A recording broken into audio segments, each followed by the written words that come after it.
Okay. Oh shit! You niggas can see me.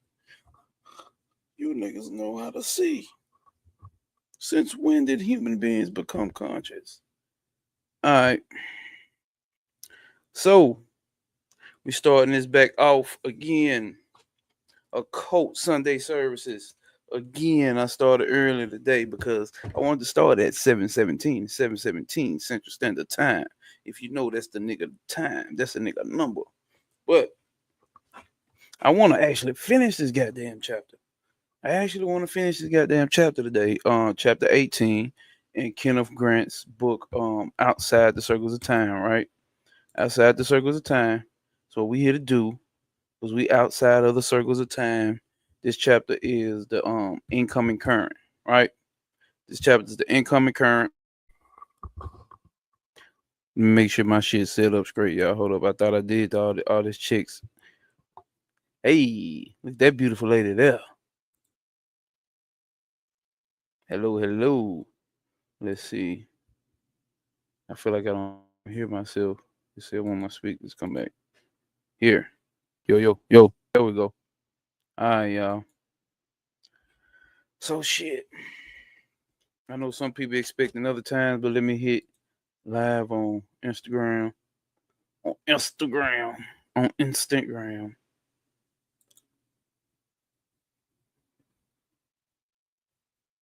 Let me see here. Make sure. Saja, am I coming through clear on your end? Am I coming through clear on your end? Can you hear it, nigga? Hold up. Okay. Why the fuck is that in the way, though?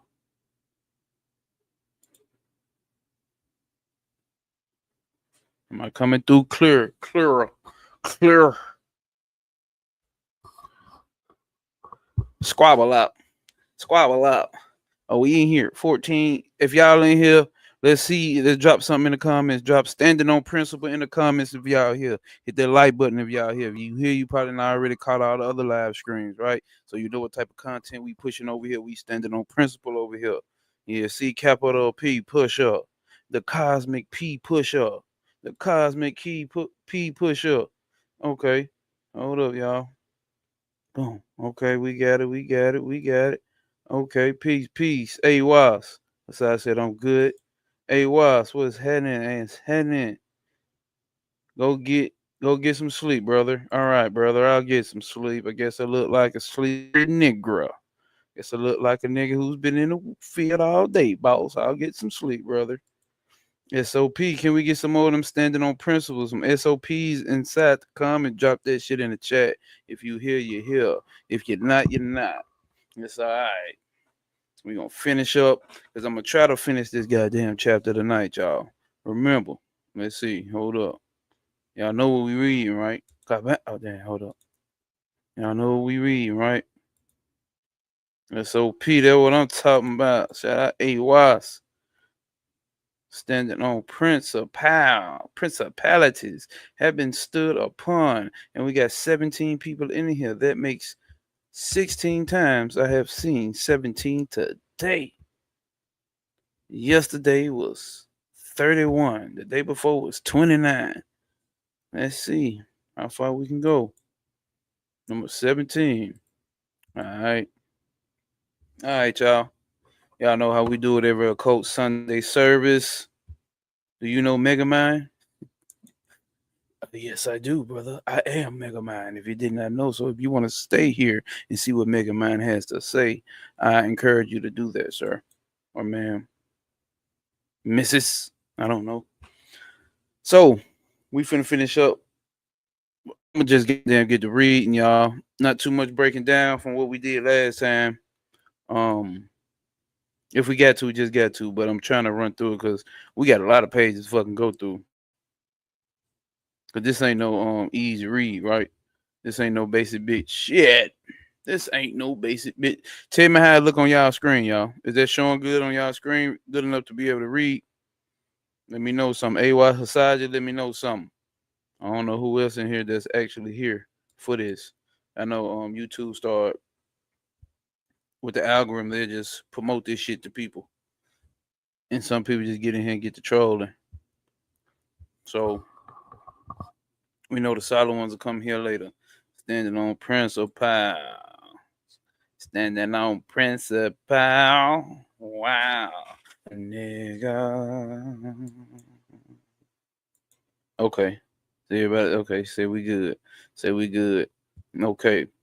Okay. Give me 1 second. Give me 1 second, y'all. Give me 1 second. Oh, Black. Say less. Here. Give me 1 second, y'all. We finna step in over here real quick and do this right there. Hold up. Hold up. Hold up. We finna get right into it though. We finna wrap this shit on up this Sunday.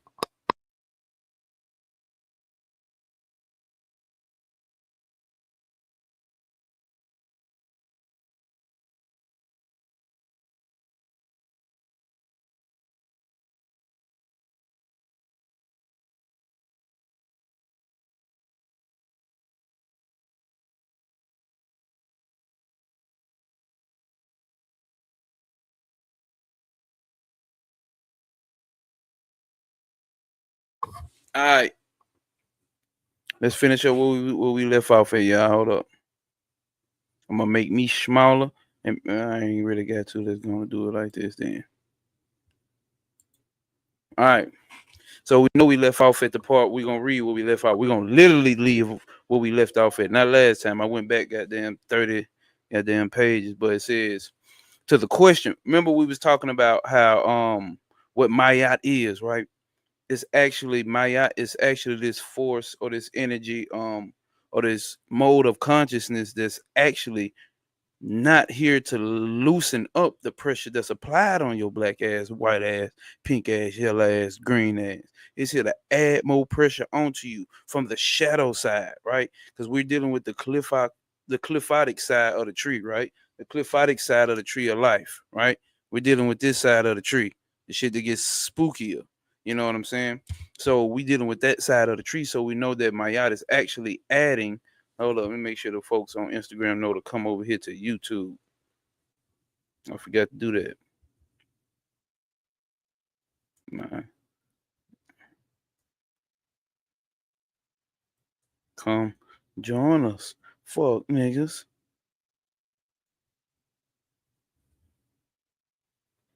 All right. So now we got that going. So we know that's what Mayat, the principle of Mayat is, right? And this is exactly where we left off, and we're gonna pick up right there. All right, it says the question to whether Maya assists the balance by relieving the burdens of suffering souls. Adhania replies, hardly.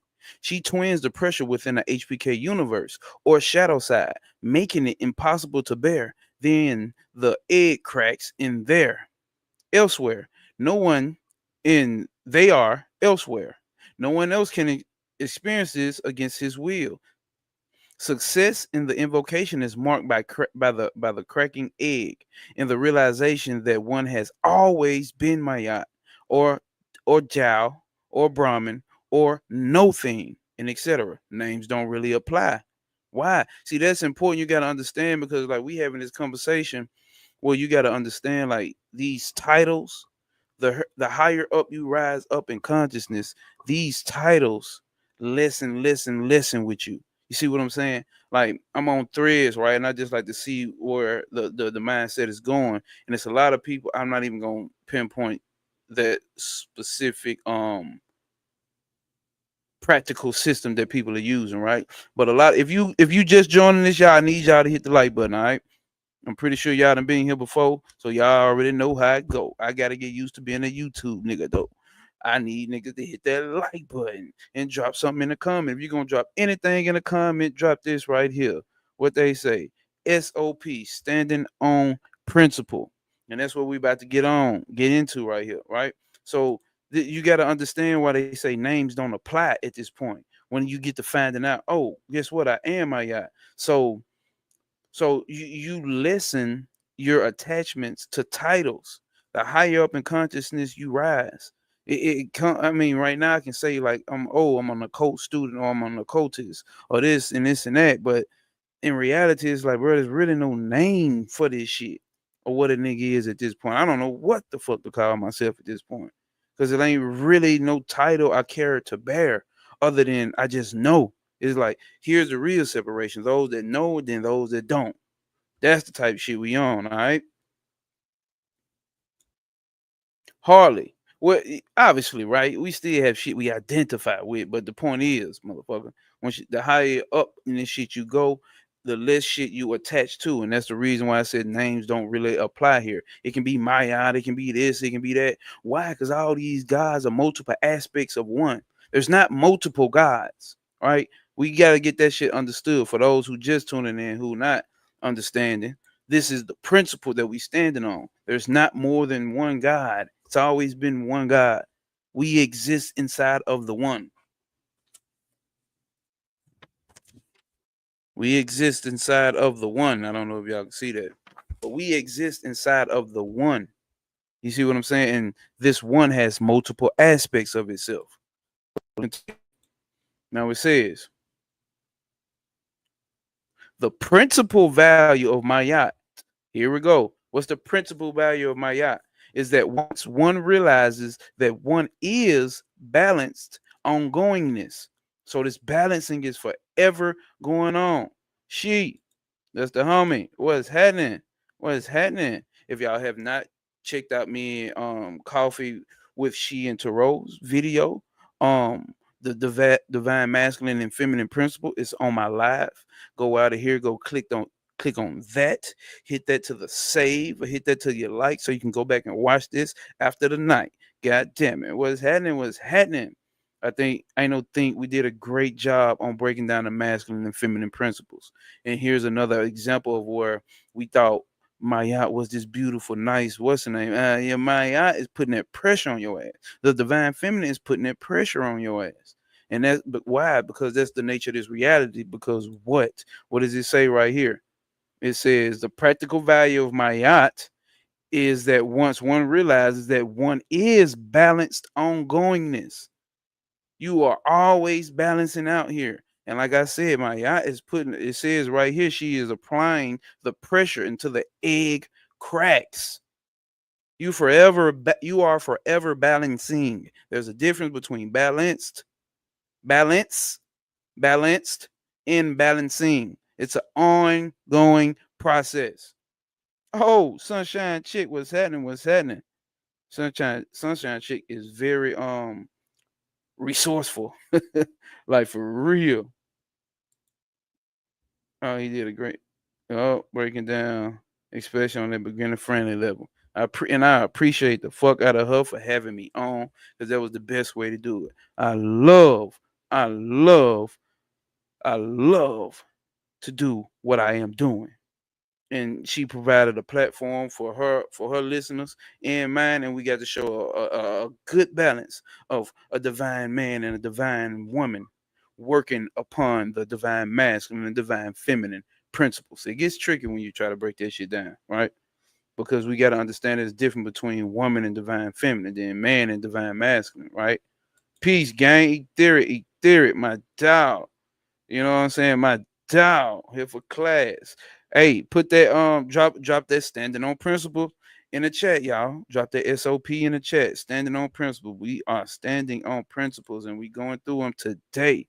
And it says the practical value, my yacht, is that once one realizes that one is balanced ongoingness, then one is free to become a totally protein channel for the mirror force that allows others to perceive their true self. Do y'all hear that? Hold up. Let me go back. I don't think I highlighted the rest of that. So once you become this channel, force for the Mayatian principle, for this ongoing balancing, right? This ongoingness of balancing, and you channel the mirror force that allows other to perceive their true self and their power. That's what we doing here. I know that's what every last one of y'all do in y'all waking life. If you hear, it's obvious. It ain't no ifs and buts about it. You already applying that That's already a principle that's applying in your life. And sometimes it comes to the point where you like, damn, why don't nobody understand me? Damn, why don't nobody understand? Why ain't nobody want to hear? You know what I'm saying? Like, eventually, like we ran through in the other book, Practical Guide to Kabbalistic Symbolism by Gareth Knight. Remember when I first started these occult Sunday services, they broke down like that's the 32nd path on the tree, right? That's automatic. That's from Malkuth up to your side. I gotta pull this out because I know some people are not equipped in the tree of life. So this is the 32nd path here at 732. I'm talking about the 32nd path, huh? From there up to there, it's that line right there. That's the 32nd path. So that's from Malkuth consciousness to your side consciousness, right? That's when you start figuring out, oh, we in the matrix, we in the matrix, we in the matrix. And you're trying to put your people up on game, but ain't nobody hearing you. You know what I'm saying? But then every once in a while, you get that one motherfucker like, damn, it's a breath of fresh air just to meet a motherfucker like you. You understand, you get it. You see what I'm saying? You become that force of that Mayatian principle. All right.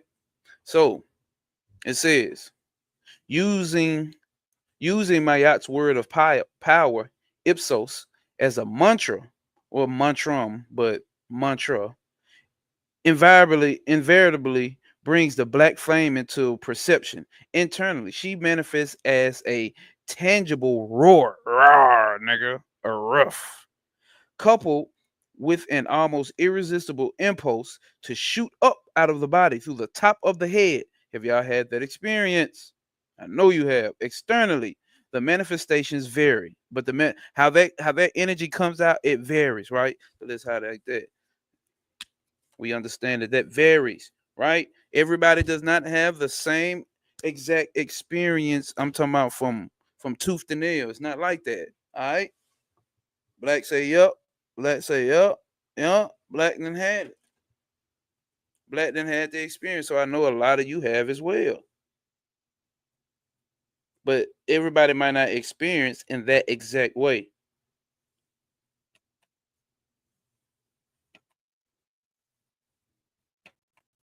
All right. Here we go here. Now, once the manifestations vary. Once the sofa I was sitting on vibrated itself about halfway across the room, and on another occasion, my daughter said my aura was turning brilliant white and looked like a fountain. You see what I'm saying? Those are two different ways that this person, Adhanya, experienced this, right? So Adhanya had no intention of publishing the book of the Forgotten Ones. So look that up on Amazon when y'all can. All right. If y'all just coming in here, hit that like button, hit the like button, hit the like button, drop something in the comments, drop something in the comments. Drop something in the comments. Sometimes it feel like something is falling towards the sky. Like I'm falling towards the sky. Damn, it's crazy that you say that because I know exactly what the fuck you mean. That shit crazy. Sometimes it's hard to put them in words, but then when you say off abstract shit like that, some people just get it. I get that. Like I'm 100% get that. I know exactly what the fuck you talking about.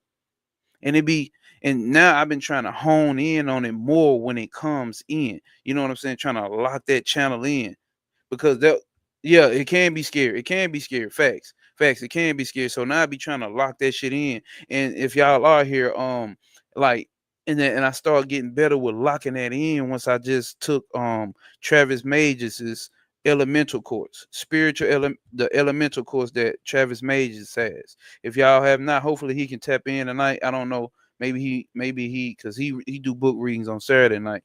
Travis damn night owl though, so he might be able to come in here tonight. But check out Travis Mages's page, and he's definitely promoting this course right now about the elemental magics. So not too much on that, but I'm telling you, it's beneficial. If I was you, I took it. I paid, right? I paid for my advancement as you niggas should. Some people got a problem T.O., what's happening? Some people got a problem with paying for spiritual, not for spiritual information, but shit to help you advance in your spiritual evolution. You know what I'm saying? You got people who done been going through this shit for years, trial and error can help you align yourself and go along the ways. You know what I'm saying? You will pay people for a business course. You will pay for ads. You will pay for OnlyFans. Motherfuckers pay. You know what I'm saying? You shouldn't have no problem with paying. And they say it's a psychological thing to where if you pay for things, right, you pay more attention. You pay more attention. When you get shit to folks for free, they don't pay no attention. So, T.O., what's happening, my G? My boy caught the live. My boy caught the live today. And we just getting started. You know what I'm saying? You know what I'm saying? So, and she does an excellent, superb way of reading tarot cards just based off of energy. She pay you pay for tarot readings, motherfucker. Yeah, I thought about that. Ain't nobody got a problem paying for tarot readings when y'all ready to get on she coffee with she and Rose ass about a relationship. You want to figure out if this motherfucker you love or is he cheating on you or she cheating on you? Like, what's going on? Y'all ain't got no problem paying for that. Head y'all ass over there to motherfucking Travis Majors page and pay for that course. Yeah, sound trans. Yeah. Them trans states, bro. Trans states. Does anybody know? Listen, what somebody said. Does anybody know how to make YouTube quit showing me black channels? I'm not really into the ghetto thing. Oh, I gotta keep that up there. I gotta keep that up there. Hold up, y'all. Yo, now facts. She people will pay for what's important. So all right, let's continue, y'all. I gotta keep that shit up there though. I don't know how to make it quit showing nigger channels to you because this is here. This here is history. This here is the heaven of niggerdom. This here is gonna be the heaven of niggerdom. You're welcome to niggerdom heaven. You got to heaven. You thought it was gonna be somebody white. God is black, bitch. Pure blackness. And I ain't talking about none of that melanin shit. I'm talking about even darker. All right. Ahanya had no intention of publishing the book of Forgotten Ones after school. Even after the second part had been received. On the contrary, she almost succumbed to an impulse to rip it into shreds. Furthermore, she made an attempt to analyze the words of power because of reluctance to play with the let's see to play with the names in any way at all. She knew that, like the Abrameline squares, which Crowley warned against handling idly. The names have a dynamic life of their own that is all too easily awakened. Think about that. Think about that. Oh, silly as hell, man.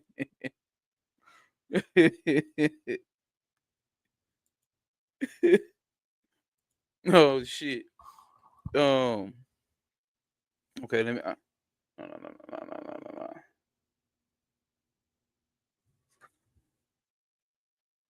Hold up, y'all, because I want to make sure. Yeah, the names. Yeah, hold up. Where we at? The names have a life of their own that is too easily awakened. On one occasion, while working with Holub in the subterranean temple of No, he saw the owner of one of the names she saw. No, okay, this is in quotations, obviously, emerge from his topaz colored cocoon of light and settle around my skull like a helmet, sinking his fangs into my brain. You know what? I think they actually got a picture of this entity in this book, y'all. Don't give me the line though. I want y'all to see this shit. Oh yeah, it's in this book. Oh, and they got color in this bitch.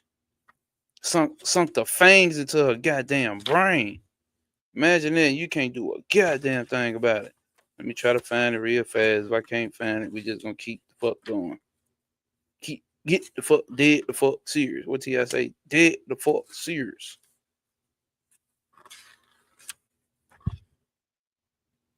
Bro, I seen it. All right. Well, I can't find it, so we're gonna skip that. We're having trouble streaming to Instagram and it's ended. This is expected. If not, we continue to try to stream on Instagram. Hold up, y'all. God damn. I said stop, but like it's still streaming on Instagram.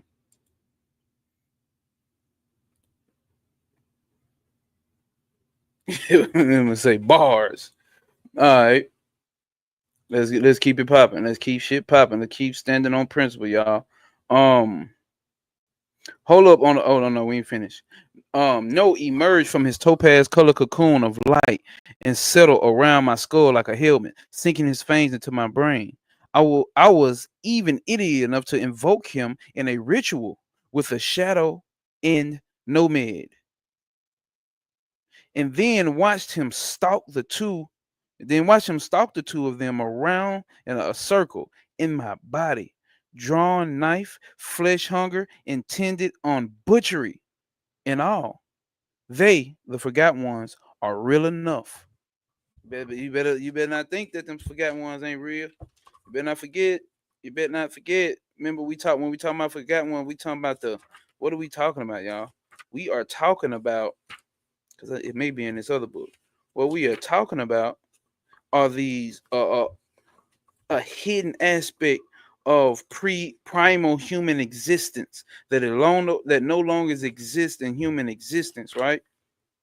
The subconscious part of the human conscious mind, right? Or the unconscious parts of the mind that are still hidden. It's not in this book. I thought I seen it in that book. But so these forgotten ones are real enough. These are these titans. Remember, this chapter is called the incoming current. These forgotten ones keep trying to enter. What way are they entering now? Are they entering it? So if they're parts and modes of consciousness, wouldn't they show up as parts and modes of consciousness that seems unusual to human beings nowadays?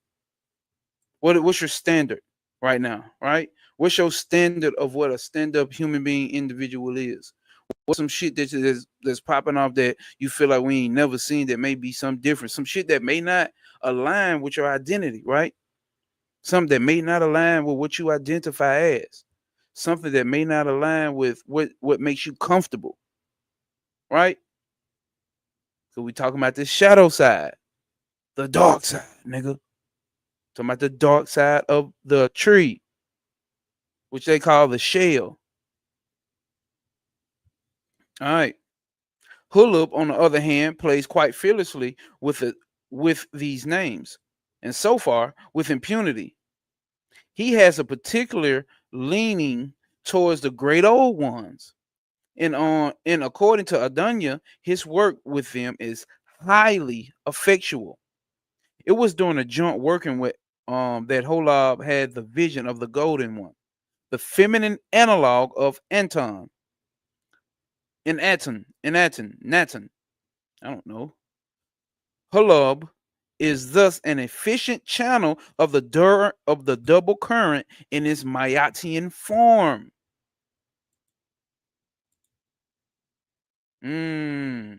Came a lot of came across a lot of these days. Okay. I love the shadow side. Okay. Hey, I don't. I'm just playing. I accept it though. That shit just gotta be dealt with, love.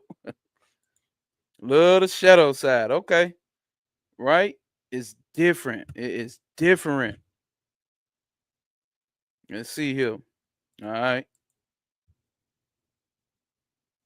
Where the fuck were we at? Um, so yeah, this hold up guy has a person, you know what I'm saying, has a direct current with a rapport built up with the great old ones, right? And he had a vision of the golden one, the feminine analog of the feminine analog of Anton. Who knows? Hulub is thus an efficient channel of the double current in its Mayatian form. Anton has stated in a communication received by Andonia that, okay, here we go, hold up. Let's make sure I got it set up over here so I can. Okay. Let's see. Y'all see what's happening? Dark side, nigga. What does it say here? It says all pertinent data is presently available to us. Listen, everything you want to know is available to you. Think about it. How far motherfuckers in the 70s had to go to receive books. You fuck niggas can get on Amazon right now and have a book to you by the morning. You see what I'm saying? And even at that point, you can be able to tap into the unconscious, collective, or the subconscious mind of your own and be able to receive information. But you can bring it forth with the ego mind, right? Which is the conscious mind, right? By these books, reading these books spark certain shit. One line in a book can bring you some enlightenment. Let me not use that's a strong word because enlightenment is another level. But let's just say for commonality of using the word enlightenment, one line in a book can do that. I'm gonna tell you how I know because I've read this motherfucker here. Top was shooting. Hasaja. Top was shooting. How do I know? Because I've read some Darshan. Just to give 2 examples. Lines in these books has lifted the veil of ISIS from my fucking psyche. You did. All right. Women are naturally in tune with their shadow side. Lilith and during the during menstrual cycle, right? One day shipping, that's type of shit I'm talking about. Kala, 16 Kalas last dark moon. Did you see what I'm saying? Uh-huh. Yes, sir. So what does it say right here, y'all? Hold up. All pertinent data is presently available to us, and that the translation of it, in terms intelligible to the present state of the initiated consciousness is a vital exercise that will affect the establishment of Mayat consciousness in A, the translator, B, the ripe and ready readership / audience and the planetary audience and the planetary aura. Did y'all hear that? Let's say this shit right here again. It says all pertinent data is precisely available to us, and that the translation of it in terms intelligible to the present state of initiated consciousness is a vital exercise that will affect the establishment of the Mayat consciousness in A, the translator, the one who's translating it, the ripe and the ready. B, the ripe and the ready, readership / audience. What the fuck are y'all doing here? And C, the planetary aura. Nigga, it's already here. What did he say? She adds ominously, if the race is not awakened, hold up. This is what happens. If the race is not awakened, it will blast itself into a radioactive slag. If it does not wake up, it has to be absolute sanity of balance and truth. Mayat, in short. Woo-hoo. Did y'all hear that? Let me get some SOPs. Shreveport Live already came in dropping them SOPs. All right. Hold up. I'm missing some shit here. We receive the age of information where we can receive from within and without. Thank you. Reading is essential. One of my biggest struggles, but you can get a lot of downloads and spiritual upgrades quickly. Apply those principles quickly. Stand on principles, That's what we talking about. That's what we talking about. Freeport Lab, what's happening. Standing on principle. The big old cosmic P pusher. If you just join and hit that like button, drop in the chat SOP, standing on principle. What does the theory say? Not just the physical. All right. Can you list those 2 books again? I I'll show them to you better. Oh, it's upside. Hopefully y'all can see that. Let's see. We'll do this real quick. I love giving out my sources. Samkhya Darshan. That's Samkhya Darshan, all right? These are yogic texts, Eastern philosophy, tantric shit. All right? Top with Shooty, tantric shit, yogic shit, tantric shit, yogic shit. All right? Yeah, them books ain't no hoe. I ain't gonna lie to you. Books ain't no hoe. You gotta already be at a level of understanding anyway to be able to tap into the motherfucker. So we here, we here, we here, we here, we here, we here, we here, we here. You see what I'm saying? So let's get down here. May I? In short, he also warns that it is not simply a matter of globally, unleashing the forgotten ones and the day side. It's not, hold up, what did you say? No problem, Black. No problem, Blacks. All love here. We share resources here. She always warns that it is not a simple matter of globally unleashing the forgotten ones and the day side. An example. Hold up. An example. She also warns that it's not simply a matter of globally unleashing the forgotten ones on the day side, which would be on our side of consciousness, right? That's what we're talking about, on our side of the consciousness, right? An example, on the hither side of the tree of life. This would almost certainly result in a massive panic. Man must achieve the mutational leap on the night side. You must achieve the mutational leap on the night side of the tree. It is the task of initiates to draw out the consciousness of humanity, much as the ancient Egyptians drew out the skull, drew out of the skull the brain of the deceased, a delicate operation that is possible only if the ego is quite dead. Let me face the camera and read that, right? Can I face the camera and read that right here? Let's read that again. On the hither side of the tree of life, this would almost certainly result in a massive panic. Man must achieve the mutual leap on the night side.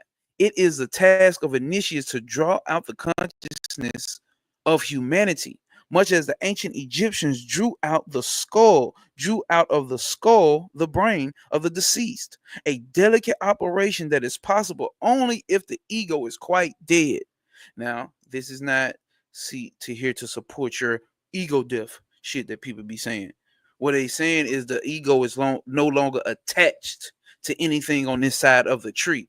You no longer identifying completely, no longer identifying with anything on this side of the tree. And typically with most of us, that's not going to happen until we completely transition, to be quite honest. To be quite honest. All right. Moksha or liberation happens after life for the majority of us. A similar note of caution was sounded by Crowley when speaking about the work of the comment on Al.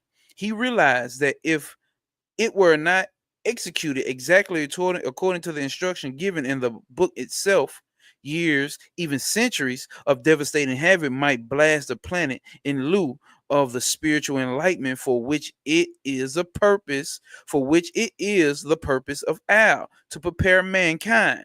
Al is an entity, a deity. Let's see, I forgot they got a glossary in the back. Let's look at what Al is, y'all. Okay. Al, I just seen it. All right. Who is Al? Al is in parentheses Heb, Heb, right? Al is God, the most ancient one, the great old one. The title of Liber Al, the book of law, may therefore be interpreted as the book of law of the great old ones. It is a grimoire containing the keys to man's intercourse with them. All right. You might want to put that book screen back up. Yeah, I know, bro, but my camera, bro, my camera, man, My camp. Oh shit! Y'all sitting over here staring at me. My bad. Appreciate your play. Nigga just over there. Hey man, you let a nigga run his mouth long enough, you'll let him. He'll show his ass. You know what I'm saying? He'll show the nonsense that he's full of. God damn it. Damn, y'all. I thought y'all was sitting over here reading shit with me. Let's read that again. I'm sorry. So I just broke down who Al is, the great old one, right?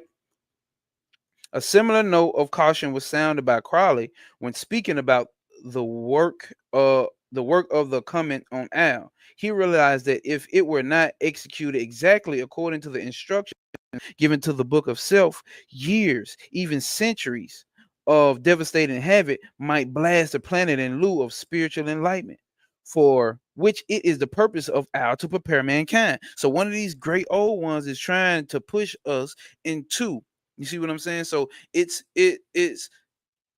a part of that subconscious, that hidden part of the conscious on the night side of the tree, the hidden side of the tree that they call evil, that's also wanting to push mankind to further in its evolution, right?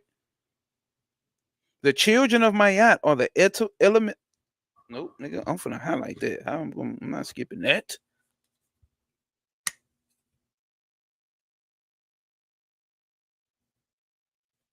Mm-hmm.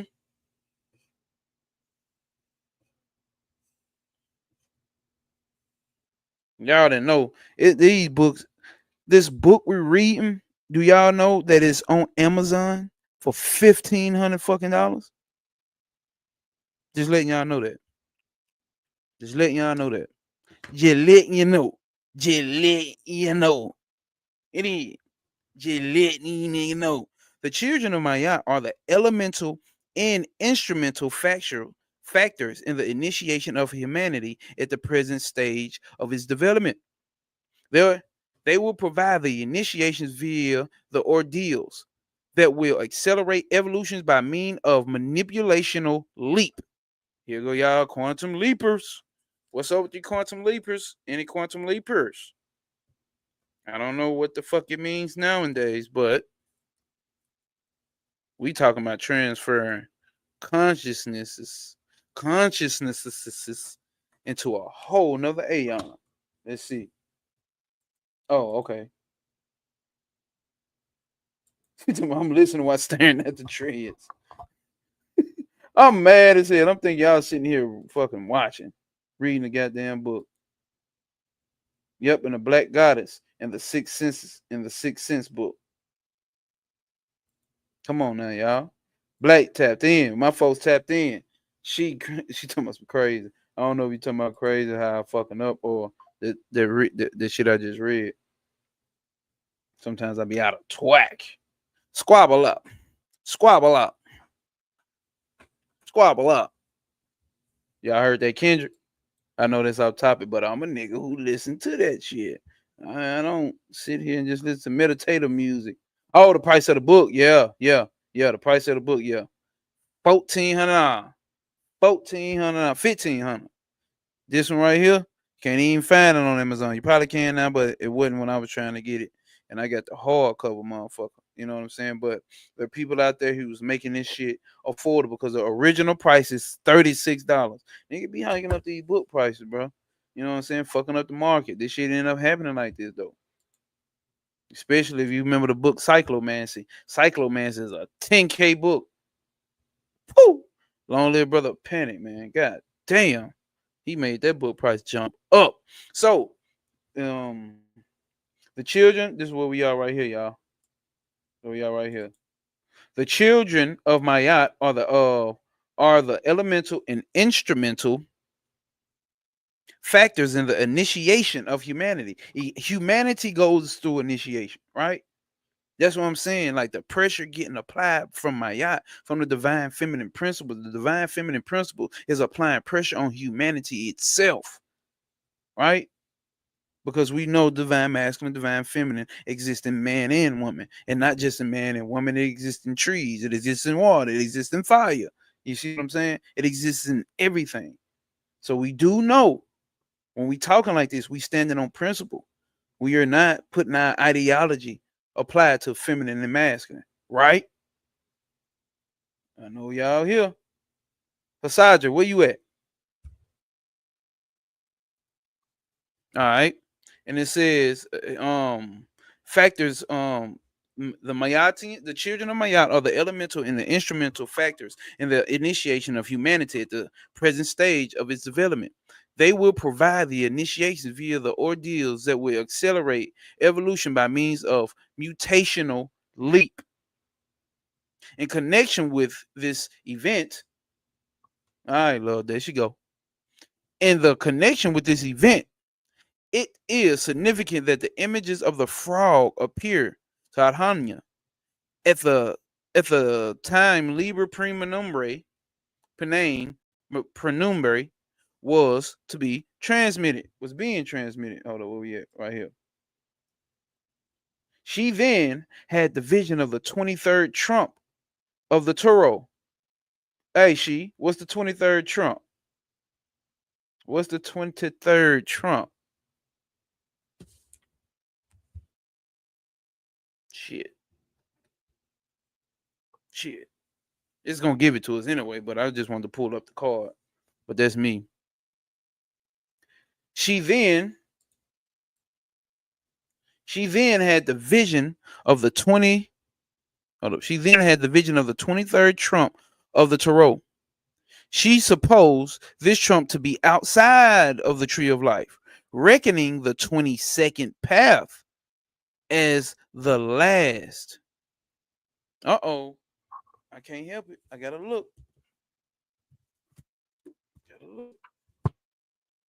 The 22nd path.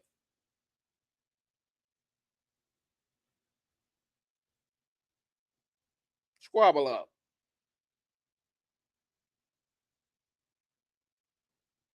Oh, it's the justice card. 22nd path is the justice card. And I don't know. Oh, okay. Okay.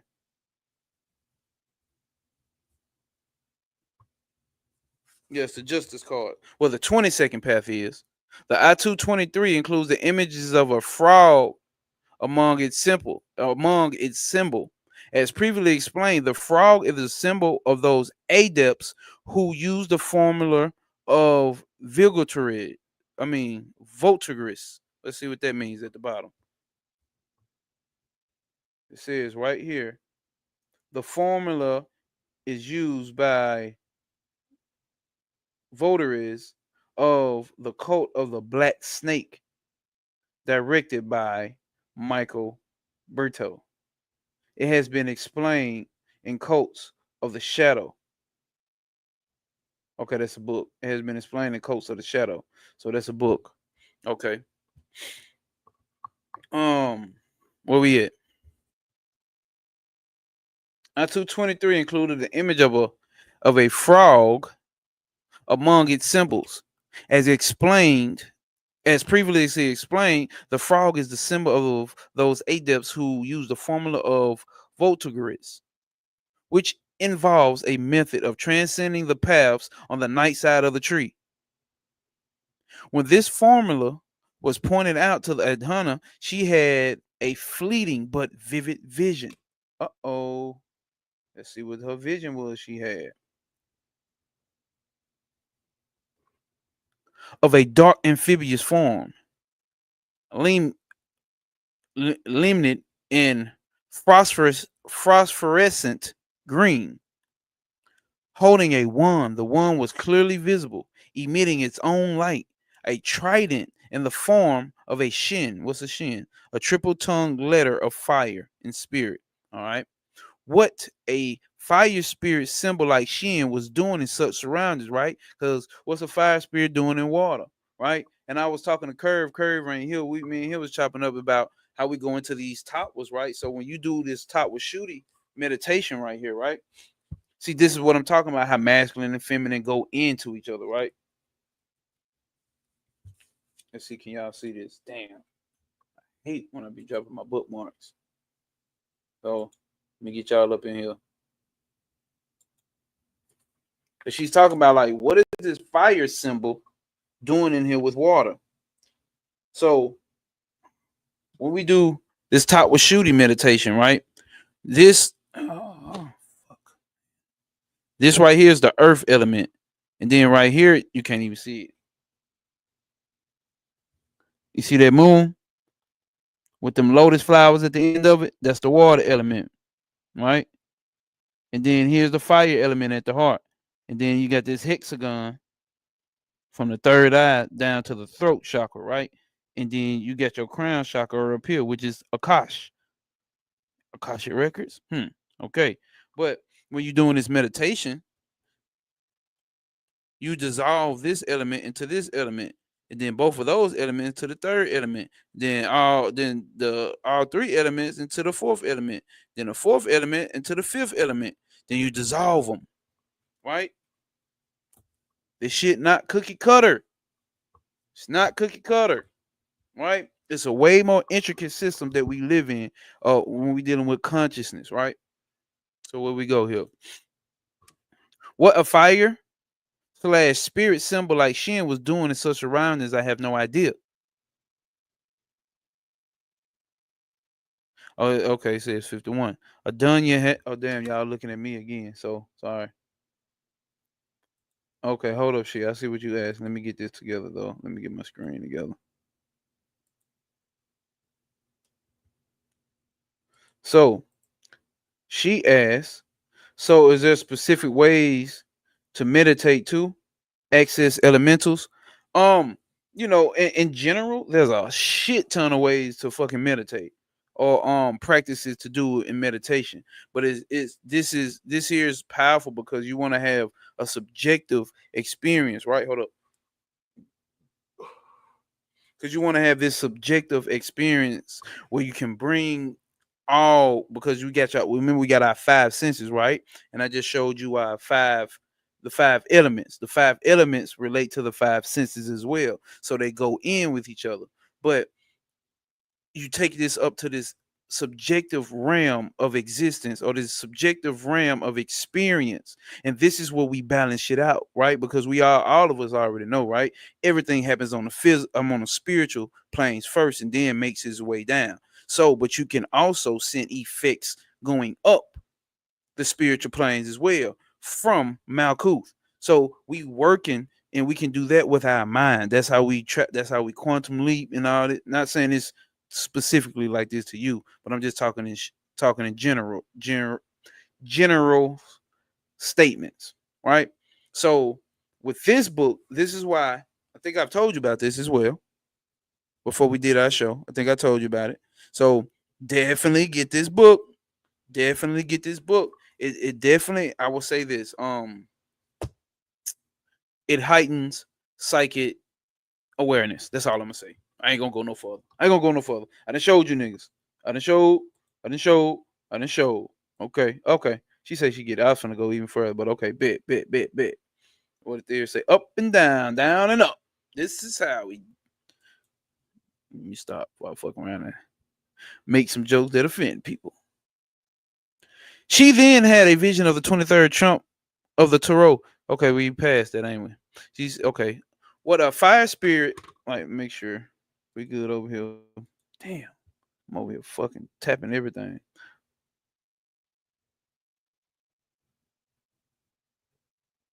I'm sorry, y'all. I just made a mistake and put up fucking FaceTime. There we go. All right, so here we go. I gotta keep my book open so I can still highlight the shit, right? So, and it is, and reminded, oh, here we go. Here we go. Of a dark amphibious form, Lyman in a phosphorescent green, holding a wand. The wand was clearly visible, emitting its own light, a trident of the form of a shin. What a fire slash spirit symbol like Shin was doing in such a round, I have no idea. He, in an example, the amphibious form, reminded me about the 23rd Trump, which contained the images of a ballerina, a winged eye, a clown, and a frog. The number 23 is of special importance of the Aeon of my Horus Mayat. Here we go. What did it say about Horus Mayat down here? That's that 52. It says C.R.A. Wilson Cosmic Trigger and Fracher T-Lock's paper Vegan and Trilogy, The Web of 23. I don't know how to say these fucking words these white folk be making up. Smart motherfuckers. Trying to, let's see. All right, here we are right here, y'all. The number 23 is important is of special importance in the Aeon of Horus Mayat. But here we are concerned with the image of the frog as a symbol of leaping from one aeon to another on the funambulatory pathway of which the ballerina and the clown are symbols. The winged eye, on the other hand, is a symbol of Ainu. Ainu. Let's say 53 is. See chapter 17. Okay, so that's in his book. The formula, according to Holob, for grounding forces of all times into the present aeon. Did y'all just hear that shit? Okay. So this frog is basically an occult symbol for hopping from aeon to aeon, right? To being able to hop from aeon to aeon through these pathways. Remember, these pathways are modes of consciousness, right? This is what we're dealing with when we talking about this tree. Not a physical place, but a different aspects of the consciousness, right? The winged eye, on the other hand, is a symbol of Ainu. The formula, according to Holob, for grounding forces of all times, not of this time, all times that have ever existed into a present aeon. Imagine that. Imagine having what happened 2 billion years ago existing right now in the year 2024. This shit'll fuck you up. The symbolism of the frog is, however, a little more complex than at first appears. The following jottings from Adahanda's magical record are illuminating. So here we go. Let's read what she said. Uh-oh. The frog is a totem for Cthulhu.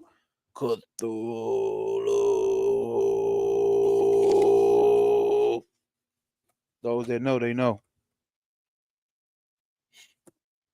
It's a totem for Cthulhu, one of the great old ones. Where does this great old one shit come from in this terminology? H.P. Lovecraft, y'all. The Necronomicon, right? They say he just was writing books and he said it come from his imagination, but the occultists like, hey, fuck no, nigga, that's a channel. Like, you channeling spirits. What the fuck? How did you get this? So he let everybody use it. And if those that do know, if you don't know, what's the big time horror film maker? They get all their shit. Cause yeah, straight for Panic. There you go. Long live brother Pan, man. For those that don't know, dealing with H.P. Lovecraft, name what's one of the biggest horror film movie makers. He's still alive. But they get all they shit from Lovecraft. And then everybody else get their shit from this big filmmaker right now. But Lovecraft left that shit like anybody can use this shit. Like right now, Stephen King, my nigga eat theory. Stephen King, all this shit is Lovecraft shit. Listen, let me say this to y'all. Let me say this. Nah, damn, I don't know who Wes Craven is, bro. Black, I don't know who that is. H.E. Geiger. Yeah, right. See, so H.R. Geiger, my bad. But check this out. Everything that we have seen, all this shit up here, this is Necronomicon shit, bro. Everything that you've been shown to be shown that's evil in your lifetime, nigga. In your lifetime, for sure. And probably some of your grandparents, when horror films start doing a thing, comes from the Necronomicon. Run that shit back. Do some research into it, man. These evil monsters would walk right against, and then evil, like aquatic looking monsters. This is Necronomicon shit. Lovecraft channeled a lot of this shit. He just thought he was just having dreams, regular dreams, but everybody in the occult knew what time it was, right? Hellraiser, there you go. Yeah, Hellraiser shit. Yes, yes. I need to look into Wes Craven. I don't know who that is. That's still clip off for real. They correlate. That's right, bro. That's what we saying. That's what we saying. Facts, Etheric. That's caliphotic shit. That's shit that has already existed in pre-human existence, pre-human consciousness that existed, that's still making its way back. That's what you got to understand. Like, this is what we got to understand, y'all. When we dealing with alien entities making a way back into this existence, because this is what this book is talking about. This is what this chapter is talking about. They don't have to come in some physical shit. They come in as modes of consciousness. They come in as thought patterns. They come in as Beetlejuice type entities on movies. And it inspires shit like the Joker. Do y'all understand? This is how you traverse time. This is how you quantum leap. This is what they talking about in this book when they talking about you can emerge in the aeon of Mayat fully enlightened. Your consciousness is traveling. Not this body and these five senses are not traveling. So imagine that's what time travel is.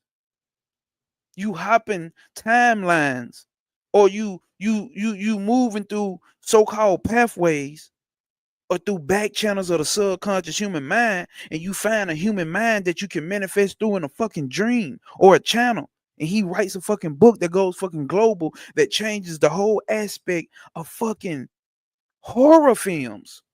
Now you have dreams about these entities. Now you have dreams about it. You've never had fear of clowns until it. You see what I'm saying? See where I'm going with this shit?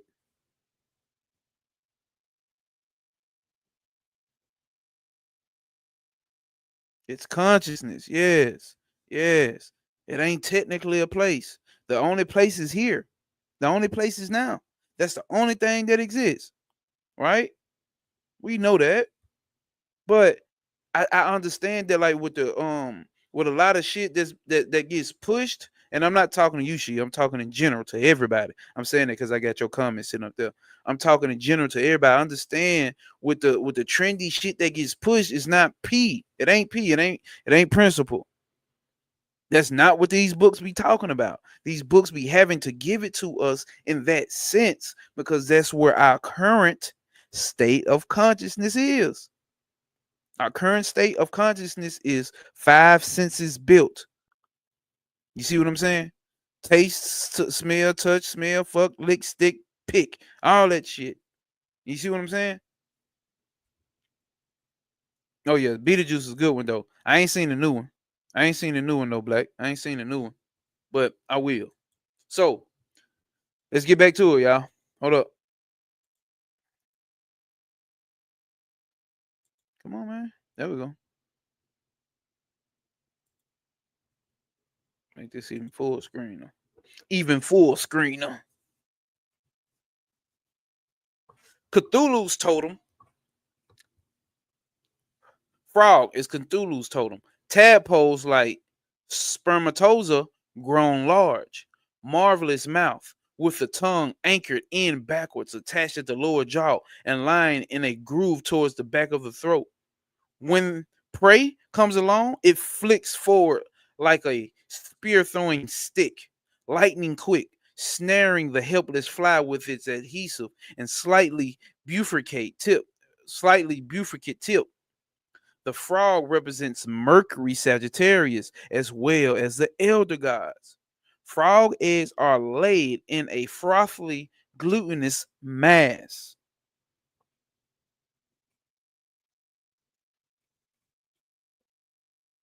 All right.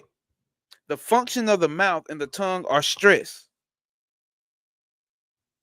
The function of the mouth and the tongues are stressed. The name of the frog is Hecht, from which Egyptian original the Greek Hecate derived from. Hecate came from Hecht, right? Is a frog from which the Egyptian original. The Greek Hecate derived from. The frog-headed goddess is one of the major totems of the draconian cult. It is, hold up, y'all. I'm probably reading way past what y'all can fucking see. Hold on, man. All right, hold up. All right, that's where we at right here. Hecht, from the Egyptian original Greek Hecate derived. The frog-headed goddess is one of the major totems of the draconian cult. It is not only the symbol of transformation from watery astral existence to earth or flesh. Let's see what it says on 54 down here. Thus refining the dream state, Swampna, and the waking state, Yagra. Right? These are um Sanskrit words or Vedic terminologies for the waking state and the dream state, right? Because we also know when we dealing with the astral plane, it's watery, but it's not water.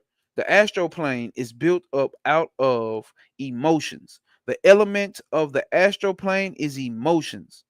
The etheric plane is it's basically a light shape, a light that shapes, that gives form. Look at it as the aura. That's the best way to look at the etheric. Shout out to etheric, right? Shout out to my boy etheric. So that's the best way to look at the etheric plane, right? Because you have to enter the etheric plane first before you enter the astral plane. Because the etheric plane gives a form for the astral plane to submit to fill in the blanks, right?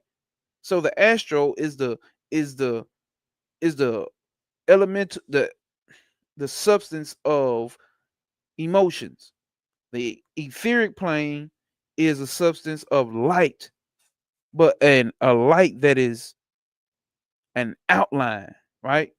Think of, like I said, the aura, and fill it in with those colors, and those colors are emotions, right? So when you get to the astral plane, you bringing up everything, you giving everything from an etheric form on the earthly plane. That's why when you get to the astral plane, you see things that have forms. You see things, you see trees, you see cars, you see backpacks, you see cell phones, right? Because you bring that shit up there. There's an emotional relationship with you, that item, in the best way that your mind can relay it to you, right? Hopefully y'all hearing me. Because that's what your mind doing. It's just figuring out what you know of and use that thing that you know of to provide you with a representation of what it's really trying to say. Remember, hold up, because you can't see my face. Remember, remember, your dreams are showing you not the exact thing. Your dreams are not showing you the exact thing. It's showing you a representation that you can identify, that you are aware of, right? That's the only way to get you to have these dreams or these realizations through dreams. It's showing you things that you are used to, your human consciousness is used to, right? It's not those things. So when you fucking on the astral plane, it's just the best way that they can show you relationships, how two things interact with each other. I don't mean, you know what I'm saying, you up there fucking, but hey, take with that what you will. Do without will with that information. Let's continue to read, because I said I didn't want to be here all night. It's 8:25. Okay. All right. So let's get down to business.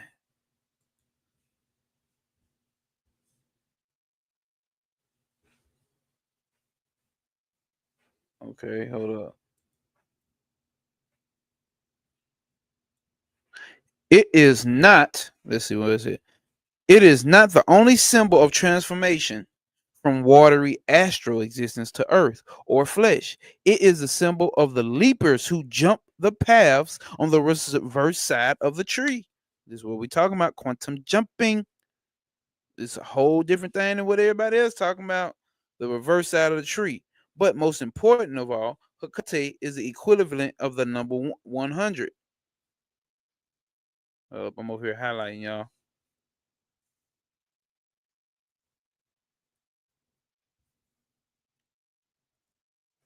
Hecate is the equivalent of the number 100.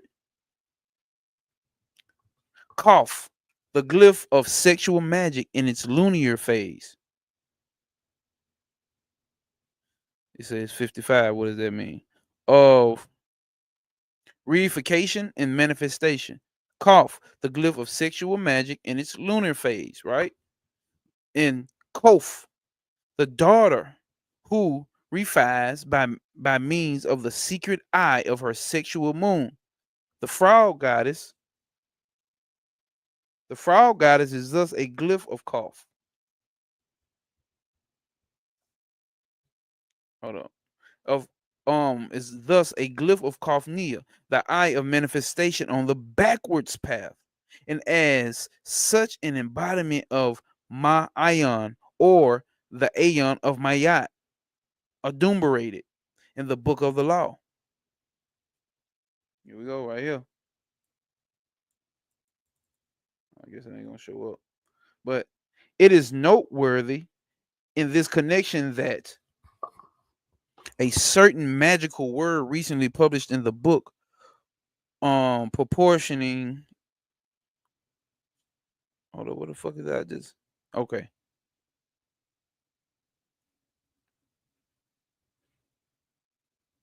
That's proportioning, right? Proportioning to issue from the alien sources proves at least the geniusness of those sources. If not the validity, I can't talk, y'all. Validity of the particular interpretation of the message proceeding from them. The word is, oh, I ain't never seen that, orator, and it is defined as soul substance.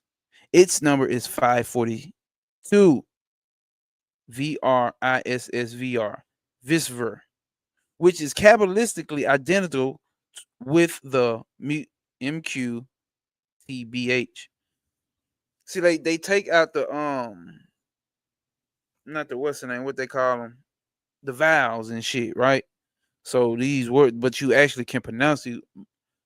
Macbeth, Macbeth, who knows?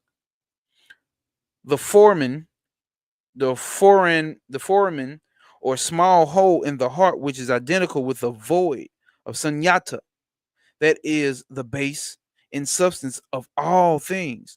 Huh? Let's highlight that. The word Oriser, is a word and it is defined as the soul substance. That's not. If Bobby Hemming was reading this book right now, what? That's your melanin. That's melanin. That's your melanin. The base substance of all things. 542 is also Mishbar, the os matrix, Ruptra Utri, the mouth or the matrix of the mother. Keep telling y'all, right here, the mouth or the matrix of the mother. Divine feminine is the matrix, nigga. Matrix of the mother. The breaking and opening of the womb. It is thus a number of Mayat. It is thus a number of Mayat and the daughter of Mayat in the process of breaking open, represented by the horn of the beast, as it is accomplished in the great work. Y'all all right? Is anybody out there listening to me? Is anybody out there getting this? Because you need to listen to what I'm trying to tell you. This is breakthrough information. You got to understand what I'm saying. The times that we in right now. Is this boring anybody? Is anybody out there bored? Let me know so we can continue with the lecture. My nigga Bobby, check, check, check, check. We here. SOP. Keep reading. Okay, okay. Y'all know I was doing my Bobby Hemming impersonation, right? I wasn't really talking to y'all. We just doing a Bobby Hemming impersonation. But I appreciate y'all coming in and letting a nigga know that y'all are appreciating it. Fuck yeah. Fuck yeah. Fuck yeah. So where we at? Right? So breaking through. Like also, this is the same story of Set. Set busts through his mother, Tiamat, right? Set Typhon. He burst through his goddamn mama and bust up out of her shit. Same shit. This is what happens once you become conscious and aware. This is some real dark side of the tree shit. Left hand path shit. Left hand path shit. Fuck all this shit. This shit is over. What Bobby say, this shit is over. When we come back from the break, I got some real pertinent information to tell you. Right? No, don't leave. Don't leave. Don't nobody leave. Y'all make sure y'all come right back because I got some shit, some breakthrough shit. This white boy is done. Long, and not even only. Hey, shout out to the brother Bobby Hemmett, bro. I would have never came into this shit if it wasn't a nigga like him breaking this shit down, bro. You gotta give respect where respect is due to the OGs. Hold up, y'all.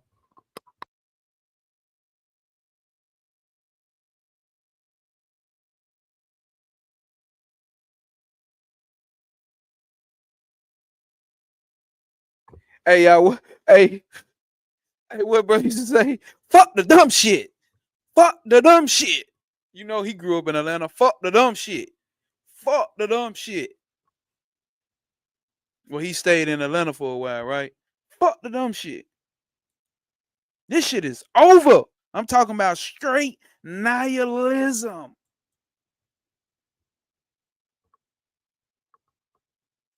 For real though, bro. Like, bro, you gotta appreciate Bobby in a panic, bro. Bro, that was a perfect entry doorway for a nigga, bro. If you just joined, hit the like button. Hit the like button. Hit the dislike button. Drop SOP in the comments if you're just joining. That stands for standing on principle. We're not standing on emotion. All right. So it says this process is demonstrated geometrically by the sum of the initials of the two great orders, the A, and the OTO, which typify the great actives and passives, the beast and the mother. For OTO plus AA equals 542. Furthermore, hold up, can y'all see this? 542. There we go. Here we are, right here. Here we are, right here, y'all. No, real shit though. Real shit though, Etheric. Change the nigga life for real, forever in gratitude. Here's the thing though, y'all, right? Here's the thing. Here's the thing. When you get people that come down here and can relay this information to you and make it and put it in layman's terms, like 'cause these are advanced concepts of understanding God. You get people that can come down here and it's not deceiving you, that's actually giving you truth, right? That's actually giving you truth. And they're giving it to you in a form that you can actually understand. That's what we was talking about on the other pages. What the fuck did he say about the initiation of the man? Hold up, bro. They will provide initiations through ordeals that will accelerate the evolution by means of mutational leap. The children of Mayat are the elemental and instructional, or the children of Mayat are the elemental and the instrumental factors in the initiation of humanity at the present stage of its development. They will provide the initiations via the ordeals that will accelerate evolution by means of manipulation or leap. You got to manipulate your reality. Or better yet, you have to be the magus, right? And the magus is a transmitter from the higher realms to the lower realms and get those things in balance. Some may call that manipulation, okay, whatever the fuck you want to call it, but this is what we doing. So when you get this type of information that motherfuckers get to bring you, and they spend a life trying to understand it and relay it to the people and bring it to the people, you got to give gratitude. That's all I'm saying. You got to give gratitude for yourself, for one, because you're meant to receive it. Because some people, even on a elementary level, can't receive it. But then you get motherfuckers like y'all. You just get it. You just do. You just do. You just do, bro. And that's all right. One of my favorite people in the world, I always say, and that's okay. And that's okay. And that's okay. And it is. Stand on principle. Let's get back to it. According to the is that what I meant? Yeah. No, that's not what I meant. Which is twice times hold up, furthermore, when the beast 666 and the great work 418 are in the phase of the direct functioning, their number becomes 1084, which is twice times 582. Thus, the OTO in the AAA generate the soul substance known as the Orisasaur, which informs the double current of. Oh, okay, let me highlight some shit. What am I doing? I gotta highlight this whole goddamn paragraph. I want to suck your blood. I am the great beast of 666, and my great work is 418, and that equals to 1,884, which is twice the time of 482. I am the soul substance known as Orisior. All right, known as Orisior, which informs the double current of Horus and Mayat. Here we have another demonstration of identity of a man's origin in space. Every nigga is a star. Dun-dun-dun. Every nigga is a star. You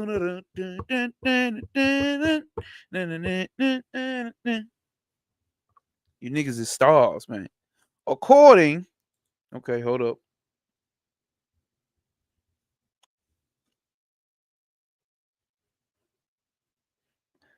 According to, my book says something different.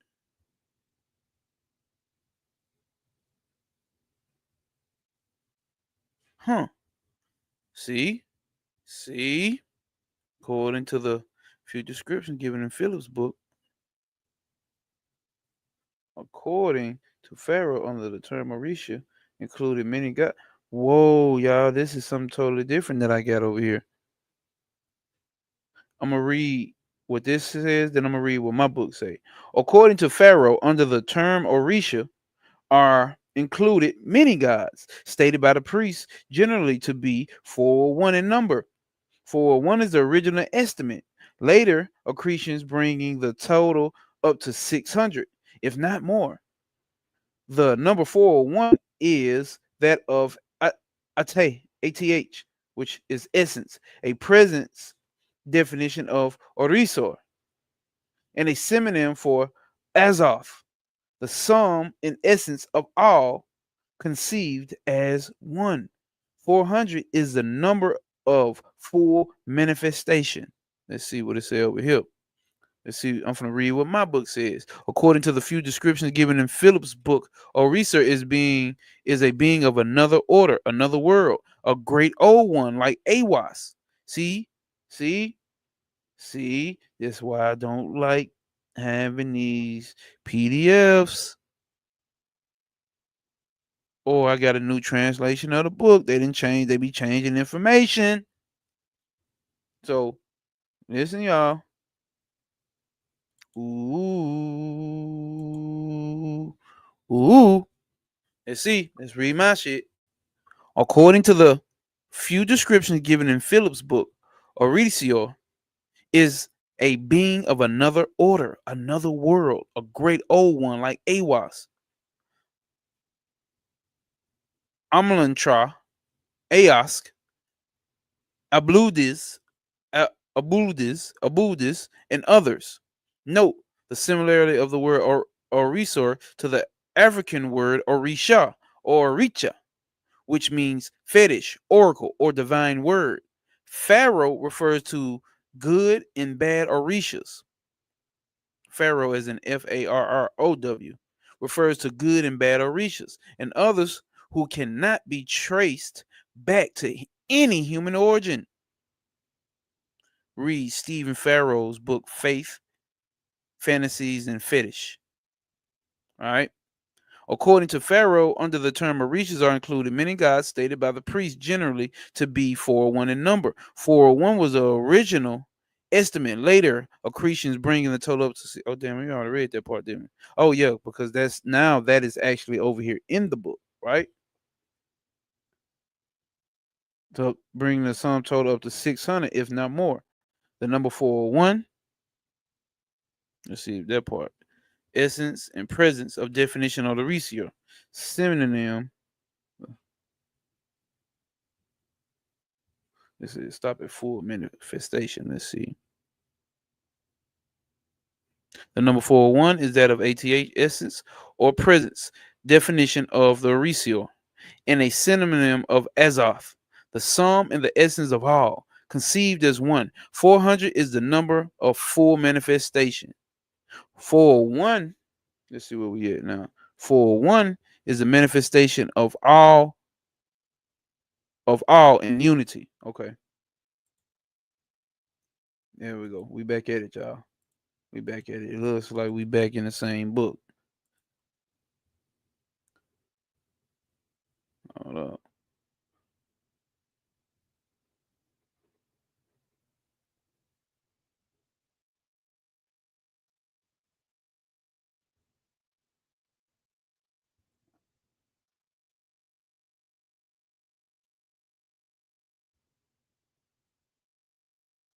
Let's start it. 401 is the original estimate. Damn, this shit is different. I don't like this, y'all. Hold up. 401 is the manifestation of all in unity. It is one less than Okbish, spider, the supreme totem of one of the earliest occult known to man, ATH. Essence also means out of, hold up. Essence also means out of, from the Egyptian the uterus or utterance of soul into manifestation. One of these numbers of Orisha is 581, which is that of Pan, long live brother Pan, and Horus by Latin gematria. And man, come on, Othiqa, the ancient one. Again, identifying the concept with Orisior. All right, let's go. Here we go. It is, hold up. It is evident that concepts pertaining to the Orishas are relevant also to Orisior. And a Kabbalistic analyst of the two words help us understand the power behind them.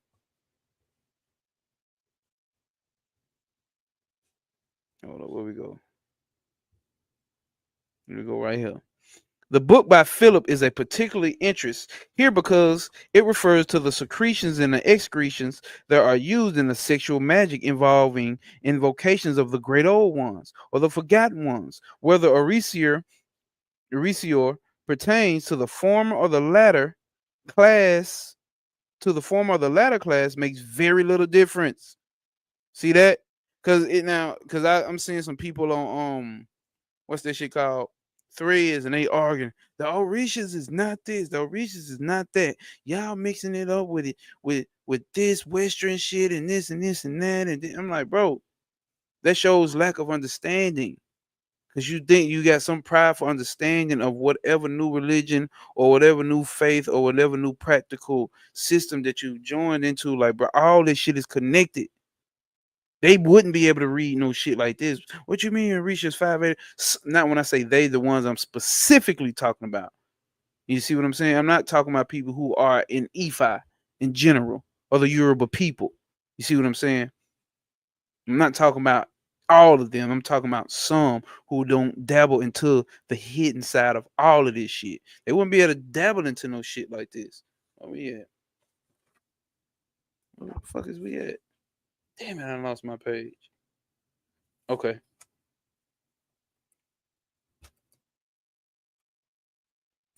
So this shit is not for everybody just because they spiritual.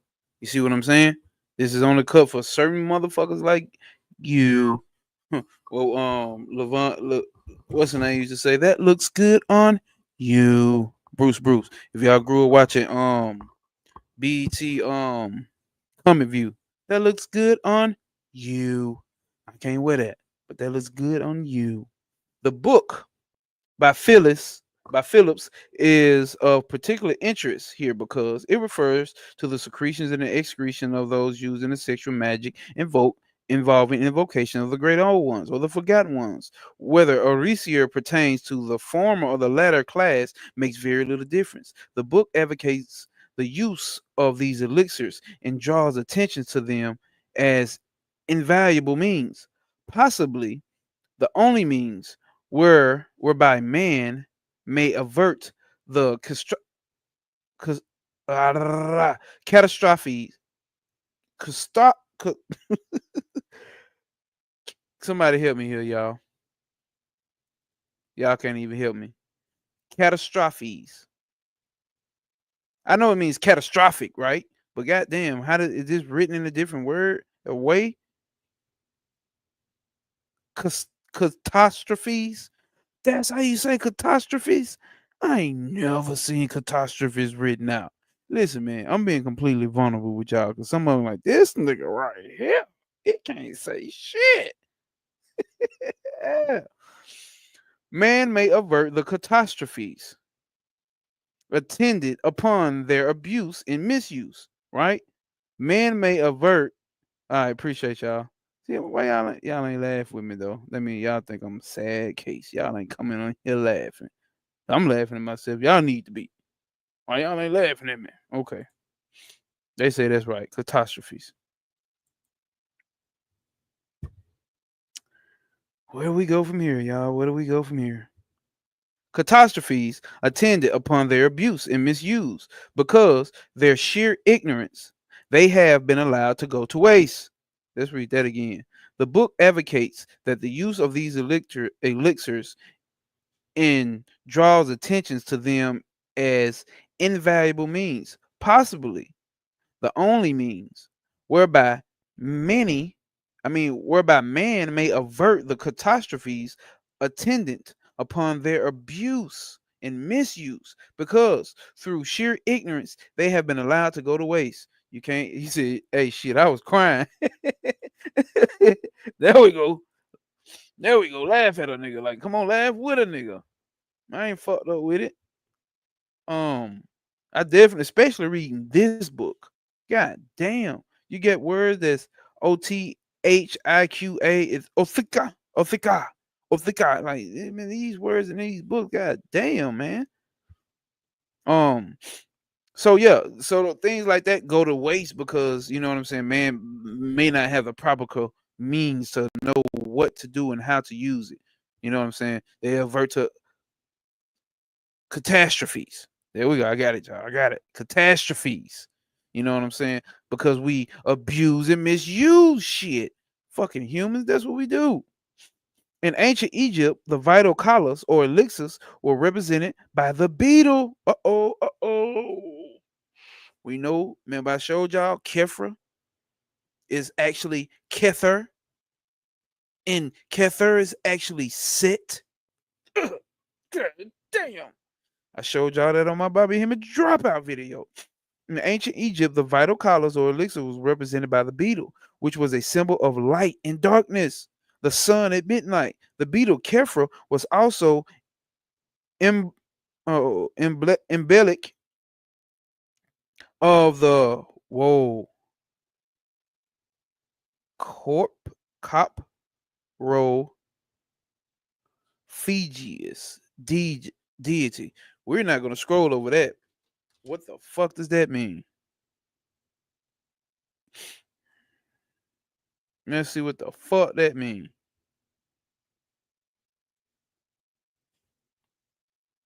I'm not gonna say that. Yeah, we right here, y'all. I'm not gonna move without saying getting this word right, cause I ain't never. Y'all over there laughing. I bet y'all don't know what that word mean.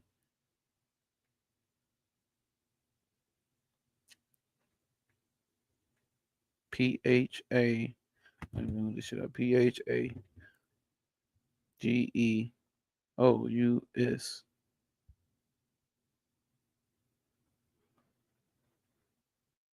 Feeding, man. Come on, man. They should have just said that. Feeding on dung or feces. Yes, we know that, man. Eat shit. Basically, Kefra was an emblem also of the shit eating deity, right? Man, here goes the next thing. If all I had to do was keep reading, the eater of dung in the day of be with us. In the Aeon of Mayat, the representative of this type is the bee. Uh-oh, is the bee. Remember, if y'all watched my story like last week or something, I was telling y'all that the scarab beetle, yes. So and we know that the scarab beetle is Kefir, but it's also Kether. You see what I'm saying? It's the same thing. That's why I always say we certified pooper scoopers. Where do I get that from? I'm a certified pooper scooper. I'm just scooping up the shit that's made up in this reality. Oh, y'all can't see me. Hold on. I'm just I call myself a certified pooper scooper from understanding this right here.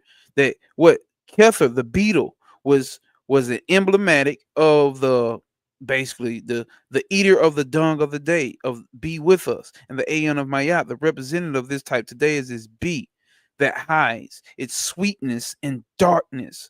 For this insect fabricates its honeycomb out of its own excretia, right? It's his own shit. This is what I am, right? This is what we are. We creating our reality out of our own shit. Certified pooper scooper. The unmanifest is literally shit. It's shit. It's chaos. It ain't shit. It's shit. It ain't shit, but it's shit. See, that's the scary thing about getting understanding ain't so and ain't so far. The triple manifest blackness, the triple darkness, the triple black goddess. It's the unmanifest. It's everything that is manifest and everything that's not manifested at the same goddamn time. You just need to be able to wrap your head around that. So it ain't shit and it is shit. But there's a mode, a medium, or an agent here to carry out that work. Human being. And it also can be represented by the dung beetle. Kefra, certified pooper scooper, is what I am, sir. I'm a certified pooper scooper. And I just wanted to clarify that, right? So, the eater of dung of the day of be with us, the Aeon of Maya, and the representative of this is the bee that hides its sweetness in darkness. For this insect fabricates its honeycomb out of its own excretia. The light is the male moon. Uh-oh. How many don't like that? Man, male, moon, that's a woman. The sweetness is the female moon. Uh-oh. So you mean to tell me there's a male and a female moon? Together, they form a honeycomb that is a glyph of collars of Mayat, aka the mother, and the daughter, or Ma'ayan. Hence, the emphasis on the bee in Adonai's writings. She describes the comity, committee, I don't know, committee of the stars as a intergalactic brotherhood. She describes the committee of the stars as an intergalactic brotherhood and observes that it is. I'm trying to read comments too. Oh, yes. Right? So what she's describing the stars as an intergalactic brotherhood, nigga. It's a whole brotherhood out there, nigga. You down here bitching about your credit score, nigga. What you talking about your credit score, nigga? It's a whole brotherhood in the stars, nigga. And you talking about credit scores and Trump and Kamala, nigga. Kamala, nigga. Come on, blood. Come on, blood. Remember that talk we had about Crips and Bloods? That nigga Tracy, that nigga Stacy, that nigga's a blood. You talking about credit scores, nigga? What are you talking about, nigga? You talking about credit scores? You from a intergalactic brotherhood, nigga. Quit tripping. That's not pushing cosmic P. That's not pushing principle. That's not standing on principle. And she observes that it is. Hold up, hold up, hold up, hold up, hold up. Okay, here we go. We right here, y'all. All right. I'm gonna read it from my book because it looked like some shit I'm gonna have to highlight. Engaged in bringing to the planetary unity various sentient races within its sphere of influence. Hold up, hold up. But this sound like we're gonna get into some serious shit. Serious A, serious B type shit.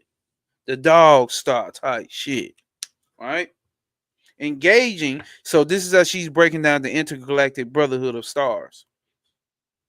Engaged in bringing the planetary unity, bring it to planetary unity, various sentient races within its sphere of influence, and performing the equivalent function with those life forms which manifest neither race nor planet. Man, as a unified planetary person, is vital to the becoming of this great gestalt.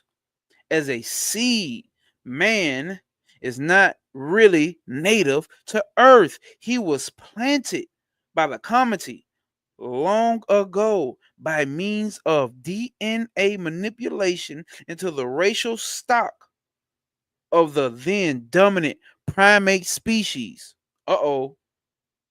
Thus tasting the fruit of the tree of knowledge of good and evil. Did that make somebody feel some type of way?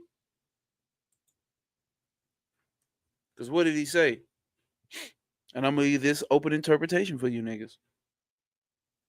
Man was planted by the community long ago by means of DNA manipulation into the racial stock of the then dominant primate species.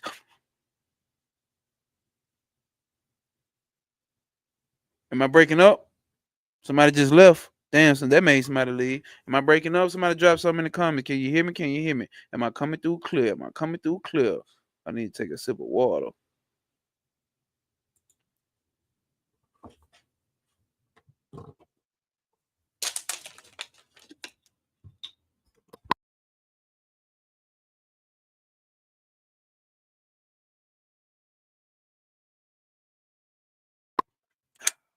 All right, I don't want y'all to hear me goddamn joggling down this goddamn water. Hold up.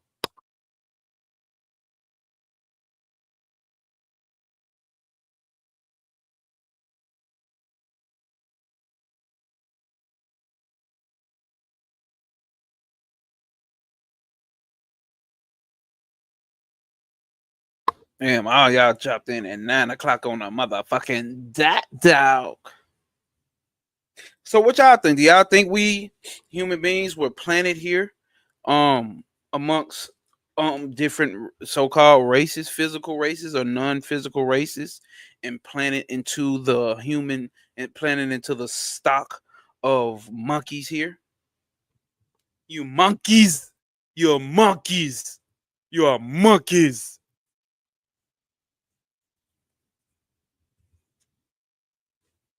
Okay, okay. I love an open mind. Okay, okay. Okay, okay. I'm not I'm not saying that we are or we aren't. You know what I'm saying? That did or didn't take place. Because we do know one thing, right? What do we know? Human being did evolve.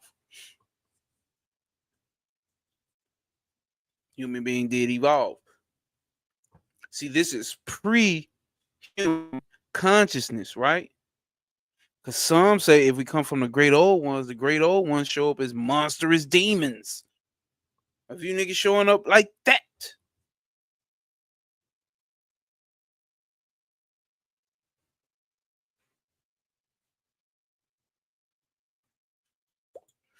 and that could be a case right here. You know what I'm saying? Because cloning, see, this shit made people leave. You get to hear about talking about that shit.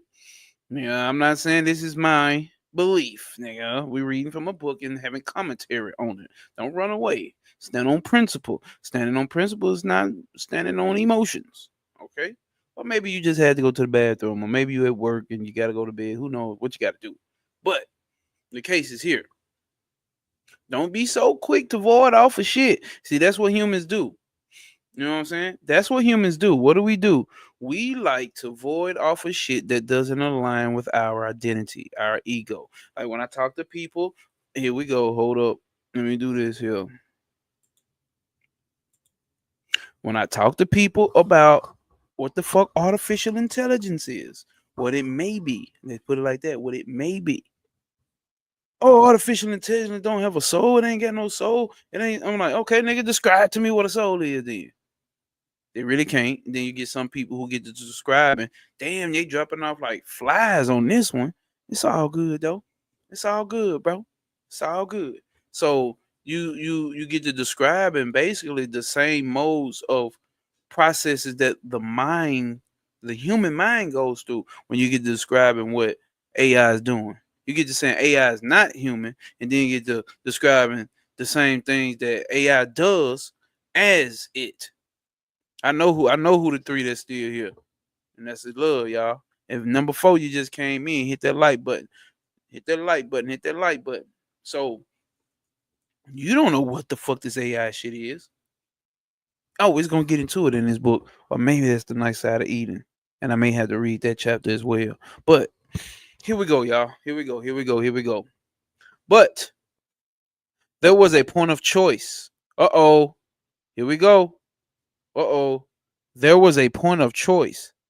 Anthropic nuclear group was bred with human consciousness was bred with human consciousness and was given the option of production or I don't even think we on the right. I don't even think y'all can see this. Okay, here we go.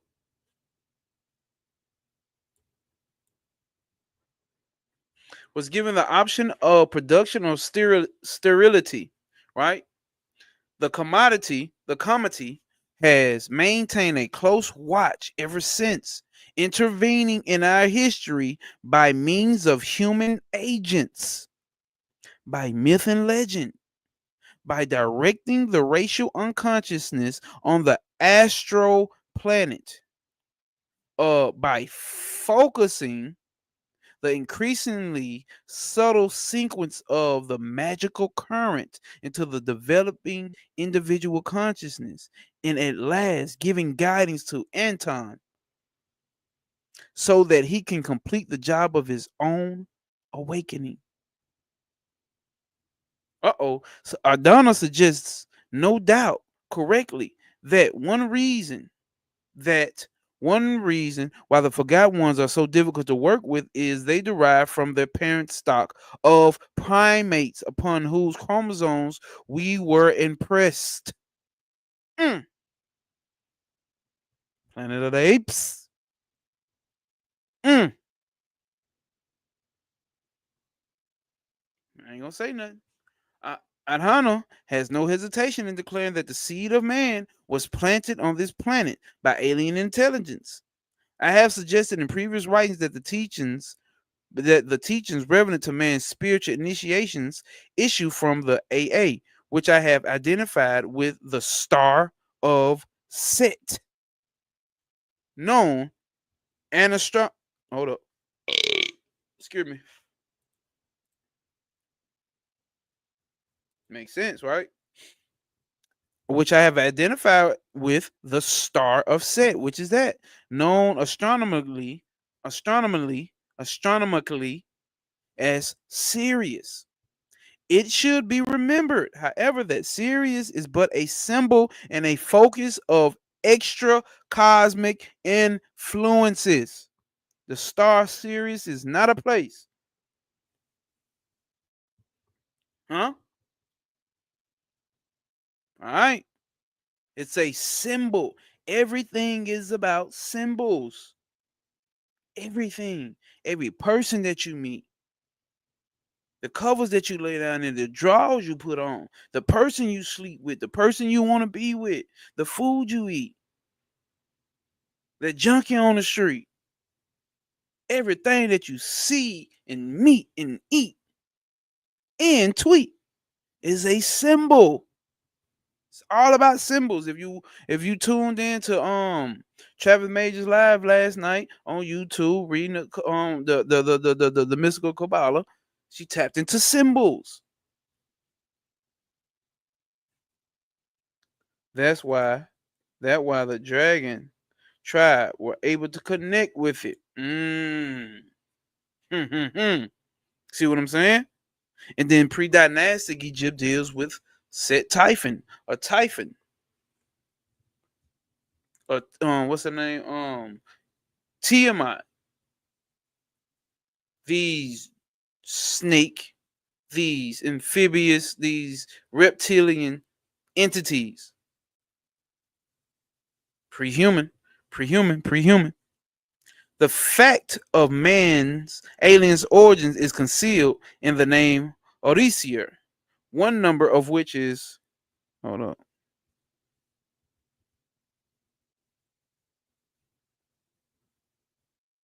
Oh damn, yeah, it ain't even showing up on here. The Dogon.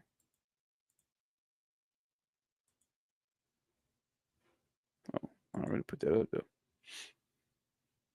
I'm talking about some dragon, but same shit though.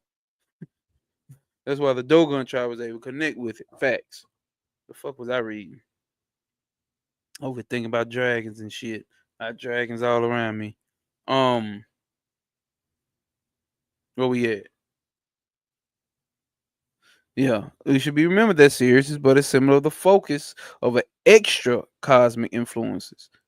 All right, here we go right here, right? The fact, the fact of man's alien origins is concealed in the name Oriser, one number of which is 810, right? The number of semen, in example, seed.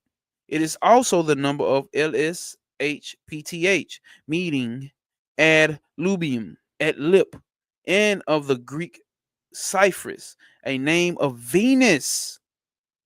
Are you telling me semen has something to do with a masculine principle? Why would you say such a thing? But it's all great because I did the video on divine masculine and feminine principle, and we went through how Venus is actually a masculine principle.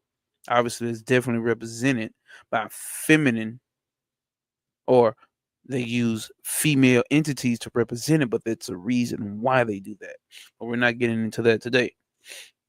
In context, the sexual nature of the lip or mouth, and its double function. What does that say? Sucking, absorbing, and uttering the word. Similarly, the word Orisha, when valued at 650, contains the reference to the LSH Lashorim, or Daemonbius, Horatius, the hairy goatish deities worshipped in Egypt, sacred to Sirius. Arabian lore mentions these creatures and identifies them with a class of jinn. We would have heard about the jinn, the author of the undiscovered country.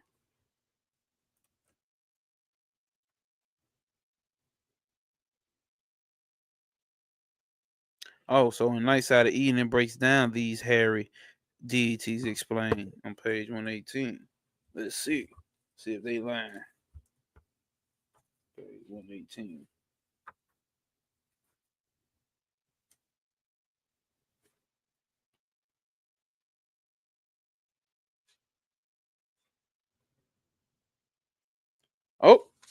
Yep, it's in here. They're talking about the dog-headed ape. The dog-headed ape. It's in there. They ain't capping. All right, where we at with it? We got to turn the page over here.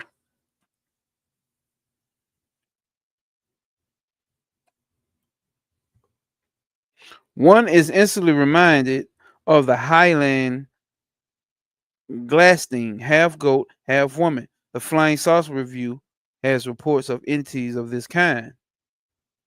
The jinn were also covered in hair in affected animal shapes.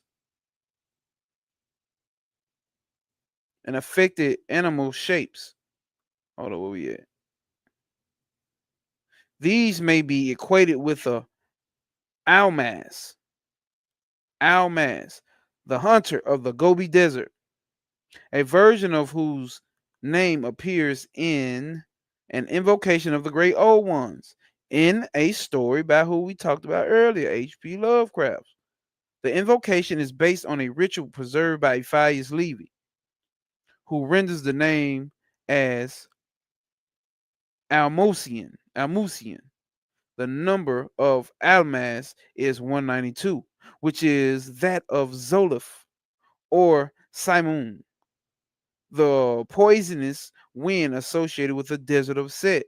This connecting the formula of Lashroium. Can't say that word, but anyway, of particular interest in the form of magical cannibalism described as Anhanya in a paper entitled Feast of the Hive, a rite or a ritual at which Lovecraft hints in the connection with the abominable abominable plateau of Ling, which comports a magical formula involved in necrophilia. Y'all, necrophilia. This element, however, does not here apply. The feasting described by Adhania is on living substances, the colors themselves, the honey previously mentioned. This is the rite of the hive, the bee being the emblem of Mayat in her Aeonic avatar.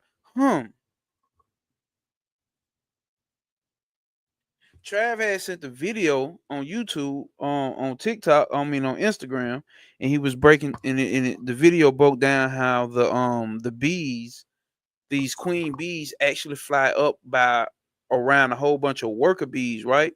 She just take off and fly around a whole bunch of worker bees, and these worker bees, all of these bees, she just past them, not to them, but past them, and make them chase her. And all these niggas end up chasing her. And they say it end up being like 15 of them, 15 of these goddamn bees, right? And all these bees, the strongest and the fastest survive, just like semen, right? And when these bees get to her, they get the fucking on her. Excuse me if that hurts anybody's feelings. But when these bees get to her, they get to putting that dick in her. And she's taking on multiple dicks, at least 15. They say she can take up at least 15. But once these men end up ejaculating inside of her, their dick falls off and they die. And she takes that semen and goes back and have enough to produce the nectar that, you know what I'm saying, what needs to be produced for the whole colony. Think about that when you're thinking about Mayat. Think about that when you think about Mayat. See what I'm saying? You get to these points, I bet your ass take, you know what I'm saying? You identify as these fucking entities as you. Because they principle, these entities and these spirits that we have that show like in human form, they're not fucking humans. They're showing up like that. So human consciousness can recognize it. So you can recognize it. All right? They not actually that. So, hold up. Where we at? Where we at? Where we at? Where we at? Say, ma, what's up? Hermans. Hermans. No, no, no, no. Hermans. Herman. You know about a Herman. Okay. Now where we at?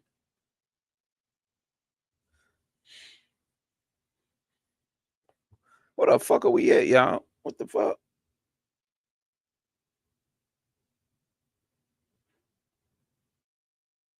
The endocrine. Okay, hold up. Okay, yeah, yeah. So we at the endocrine system. Hold up, let me stretch. God damn. Make sure that camera out so y'all don't see this big old horse slanging man showing his junk to the readers. All right. So right now we at the endocrine systems. It says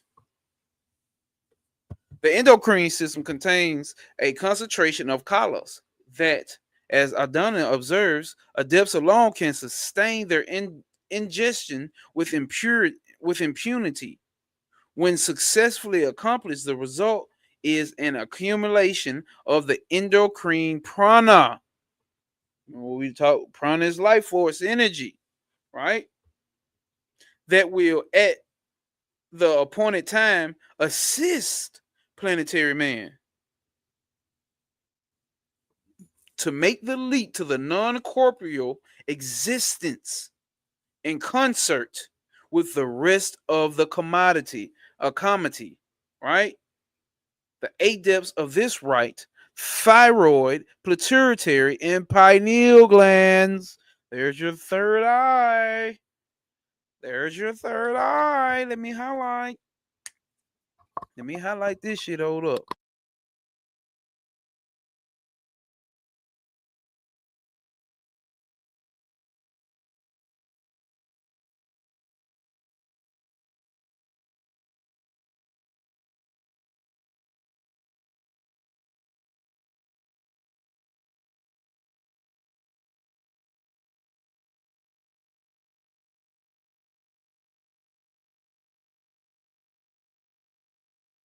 Oh shit, my mic was off, y'all. What did we just learn here? The endocrine system contains certain things, right? Such a secretion of colors that Ahania observes that the adepts alone can sustain their ingestion with impunity. All right, with impunity.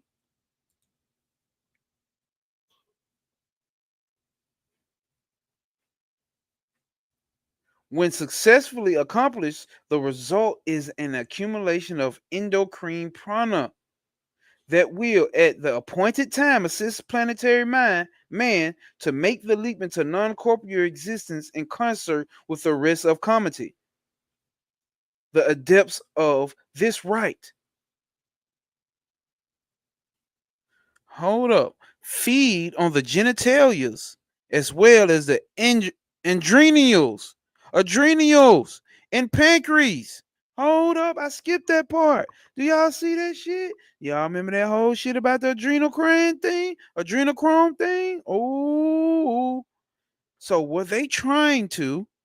Were these people who were doing this adrenochrome shit trying to make the leap to non-corporeal existence in concert with the rest of the comity, which is the Star Brotherhood? What? What is this we're reading here? What are you talking about, Kenneth Grant? The adepts of this right feed on the genitals as well as the adrenals and pancreas, thyroids and pituitary, and pineal glands. But this happens only when the adepts involved decide that it's time to do to this corporate. What the fuck are we reading about here, y'all? What do y'all think? Uh-oh. Whereas the right of the beetle is Corphovius, which means eater of the shit, or pusher of shit, pooper scooper, insofar as it involves menstrual. So you got somebody, the right of the beetle, the right of Kefra, using menstrual blood and other colors. The right of the bee is so only in the sense that it is concerned with the colors beyond the sphere of the moon and outside the circles of time. Okay. Impunity. Thanks, love. Impunity is the ability to act with the exemption from punishment, losses, and other negative consequences. So, what do y'all think they were doing? Dealing with the eating your pineal glands, your thyroids. Why you think they be taking out your thyroids? What you think they doing when they taking out thyroids and genitalias and removing your pancreas? Huh? But we know that, right? We know that. We've been heard these conspiracy theories. All of them are in correspondence with the chakras. These are where the collars held energies are held at. Right here in all of your chakras. Right? Somebody told me, if I don't deal with chakras, that's not part of our system. I'm like, what? You don't have nerve? You don't have a nervous system?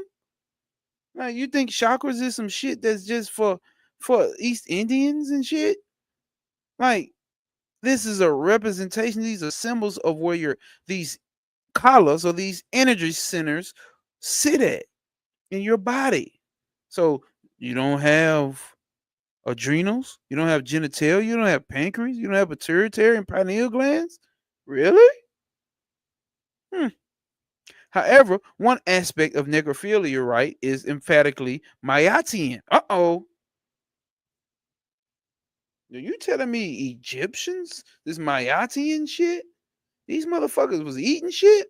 Oh, I don't know. I don't. Okay, let's read. Myatian in that it involves an ambition, im, imbom, hold up, imbibiton,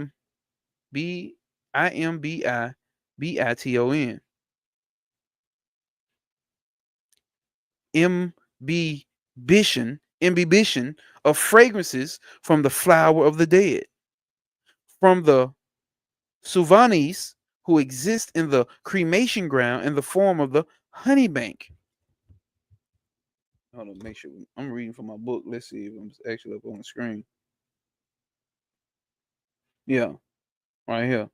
The flowers of the dead from the Suva- Suvasinins, Suvasinins who exist in the cremation ground, who exist in the cremation ground in the form of a honey bank, maintained in the void by magicians traveling to and from various worlds in spaces beyond Kether, Yagath, beyond Kether, beyond Kether, beyond Kefra. Huh? Inhibition. Also, things of substance by another. Inhibition. Inhibition.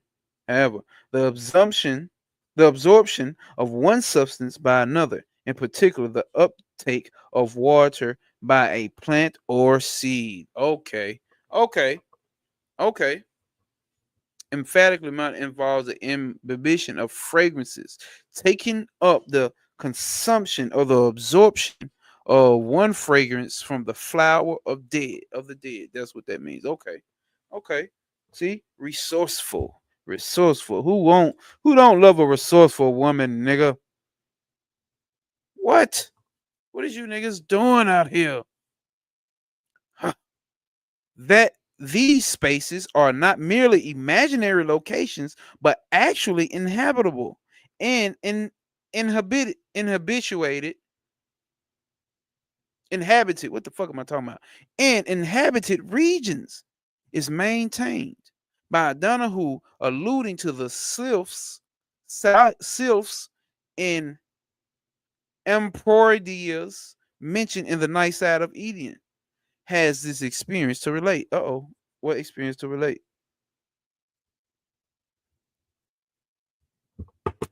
Hold up, y'all.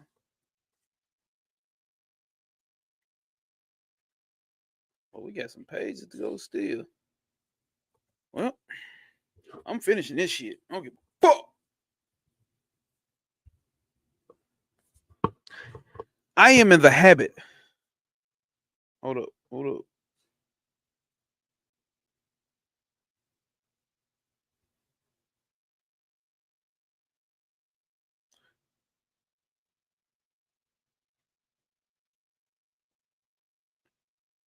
Damn, see this shit. Okay. I am in the habit of just hanging out in the void of sorts. Whenever the rare chance. Hold up. All right, y'all still here. We still got folks here listening. Whenever the rare chance, where'd it go? Whenever the rare chance to do so presents itself, I'm just here hanging out in the void, in a void of sorts. Whenever the rare chance to do so presents itself. A few years ago, I was a bit startled to observe that I wasn't alone in that no place. There was not a bubble, but a semi-transparent brownish pod, complete with traces of veining in a stem. Oh, like veins from a tree. I mean, from a plant. And a stem. Observing a form moving inside it, I approached and saw a man about in his early 40s, swarthy, and with a carefully trimmed beard and dressed in what seemed to be the garb of the Italian Renaissance. The garb of the Ita- I- blah, blah, blah, blah, Italian Renaissance. He was screaming and beating on the walls of the pod with his fists, but I could hear no sound. I had no idea how to free him, and a vague instinct warned me not even to make an attempt to do so. He seemed to see this instinct. Some told her not to fuck around with the fuck arounds. I had no idea how to free him, and a vague instinct warned me not to even make an attempt to do so.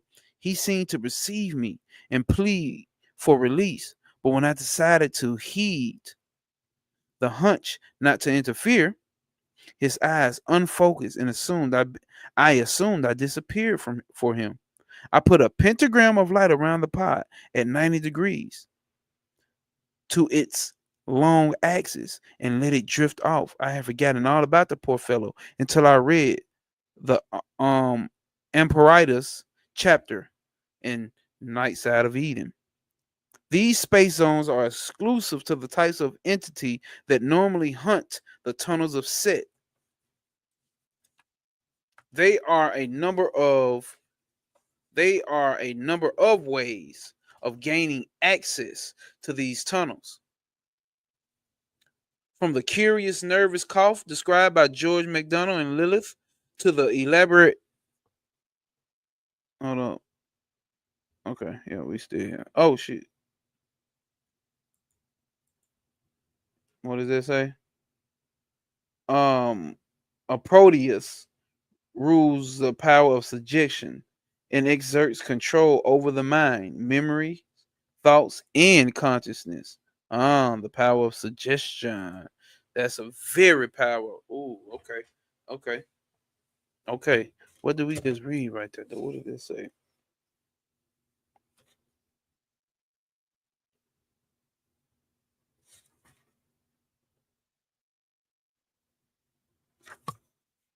And what was that word at?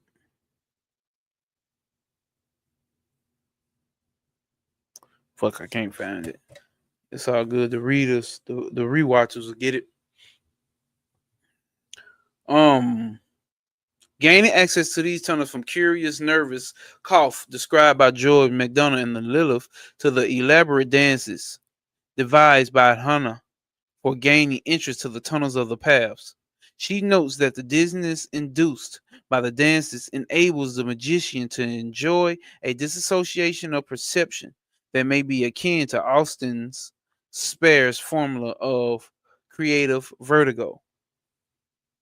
Each individual magician should discover, okay, each individual magician should discover his own particular modes of access.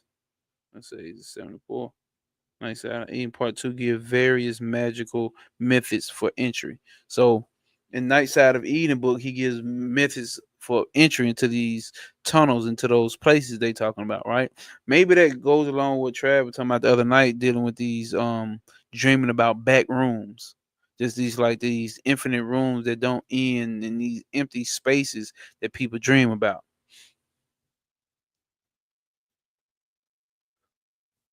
Huh. Wish that nigga was here to say something about that. Each individual magician should discover his own peculiar modes of access. These cannot be contrived artificially, for they are suggested directly from the subconscious by chance.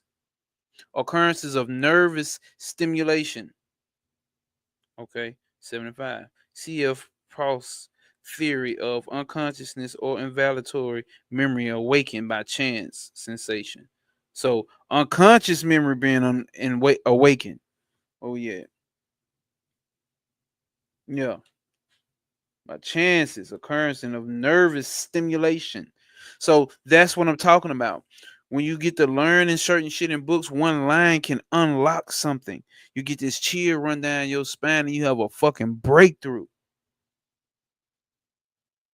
Being pulled up from the unconscious collective, the subconscious. You are not learning, you are remembering. Remember that. By chance of occurrences of nervous stimulation, which engender the atmosphere necessary for creative work. You hear that? Which engender the atmosphere necessary for creative work in any sphere. Rimbaud's science of stimulation by the formula Dereglement.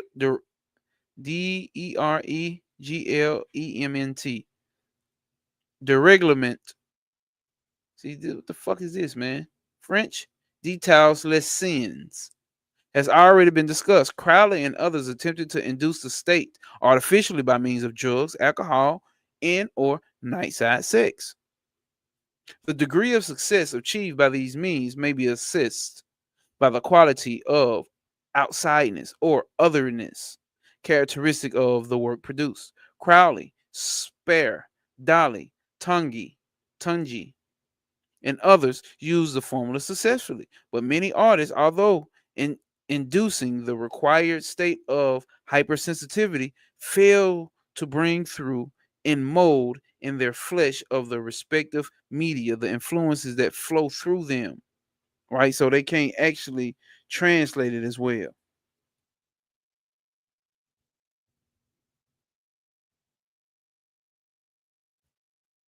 This is we here right here, y'all. The respective media of the influence that follow through them. Here we go. What does it say? When this failure is constant, as unfortunately occurs in so many cases, a short circuiting results in the psychophysical machinery fuses and burns itself out. The magical ability of artists depends very largely upon the acuity of his sensitivity. This is something more than the sensitivity of psychic or spiritist mediumships, which is a form of passive creativity.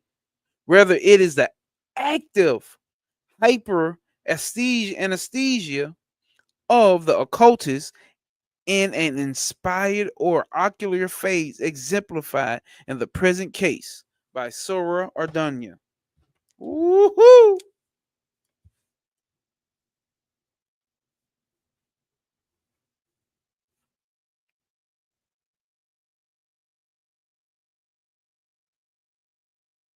The artist, the artist priestess who powerfully, magical, and artistic. Here we go, right here, y'all. The artist priest who's powerfully magical and artistic work is becoming increasingly sought after in the United States combines initiated insight with a comprehensive grasp of the present critical world situation. She wishes to conceal her mundane identity, and after deciding to appear in this book under the name of which she is known in the OTO, she wrote, I had considered suggesting the use of Anton's name as the author, but he wants no part in it, at least in the terms of the 20th century. It's not that he is a future chauvinist,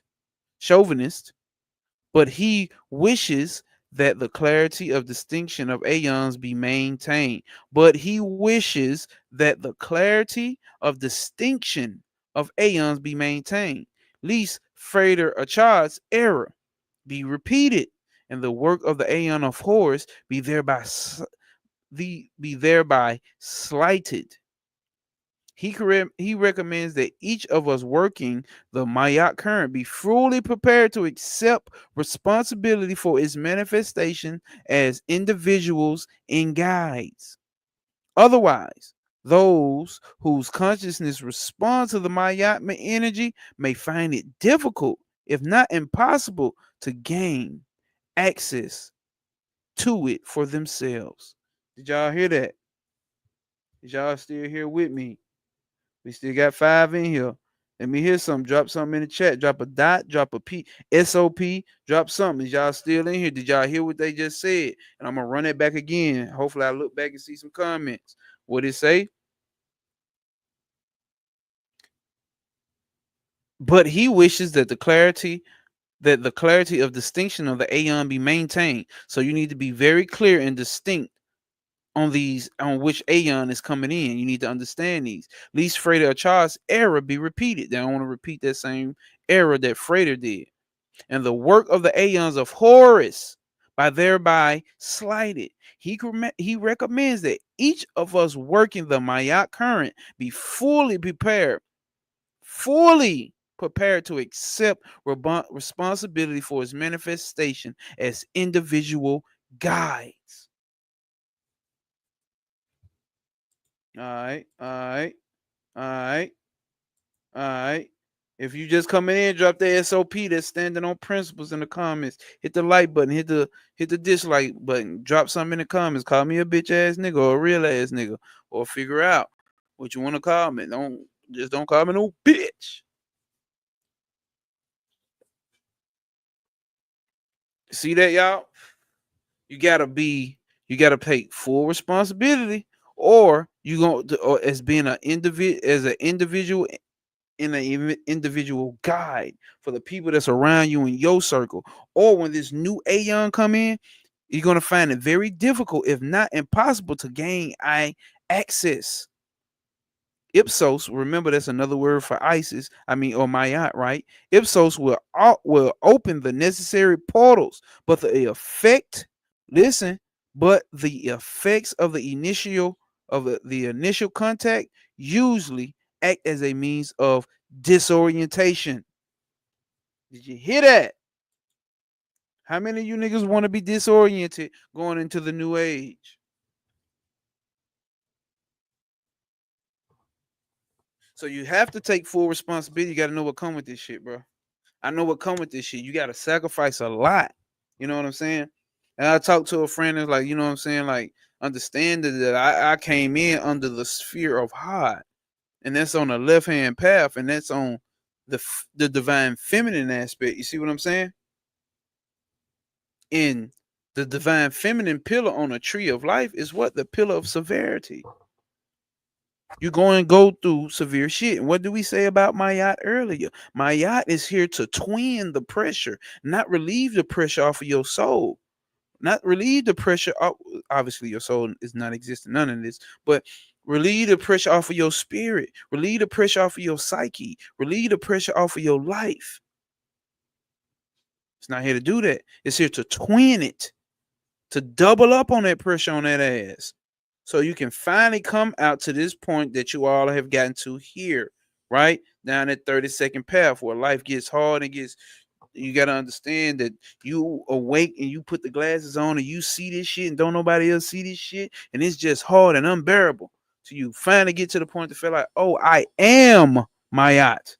Mayat is me. Mayat is everything, because the divine feminine principle described as Mayat is reality. It's manifest reality itself. Continue. Read what the Hebrew Israelites say. Read. This passage raises an interesting and vital, important point. I have written in the Occult of the Shadow that Frater Ashad was premature in announcing the incoming Aeon of Mayat, which he did in 1948. Because there was no signs upon our planet, the drawing of the age of truth and justice. However, Adhana work was made has made it possible to view this matter in somewhat of a different light, as I hope I have shown in the present book. There seemed little doubt at the time of a child was premature with his optimism, but that the aeon of horrors would endure for the span of an aeon, as normally gauged, is now somewhat doubtful. Uh-oh. Is now somewhat doubtful. What emerges directly from Mahana's writing and indirectly from a child's is that the work of the Aeon of Horus, what-oh, what-oh,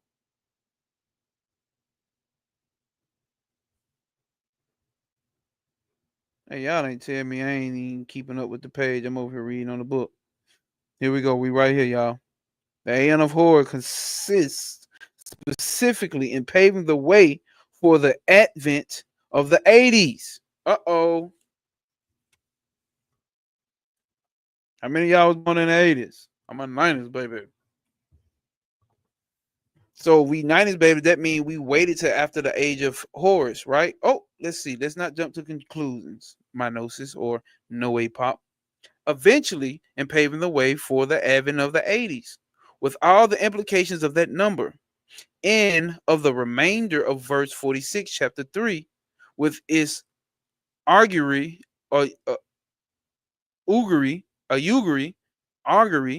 of man's supreme abasement as he stands now in time, literally upon the brink of the 80s. Remember, this book was written in the 75 or something like that.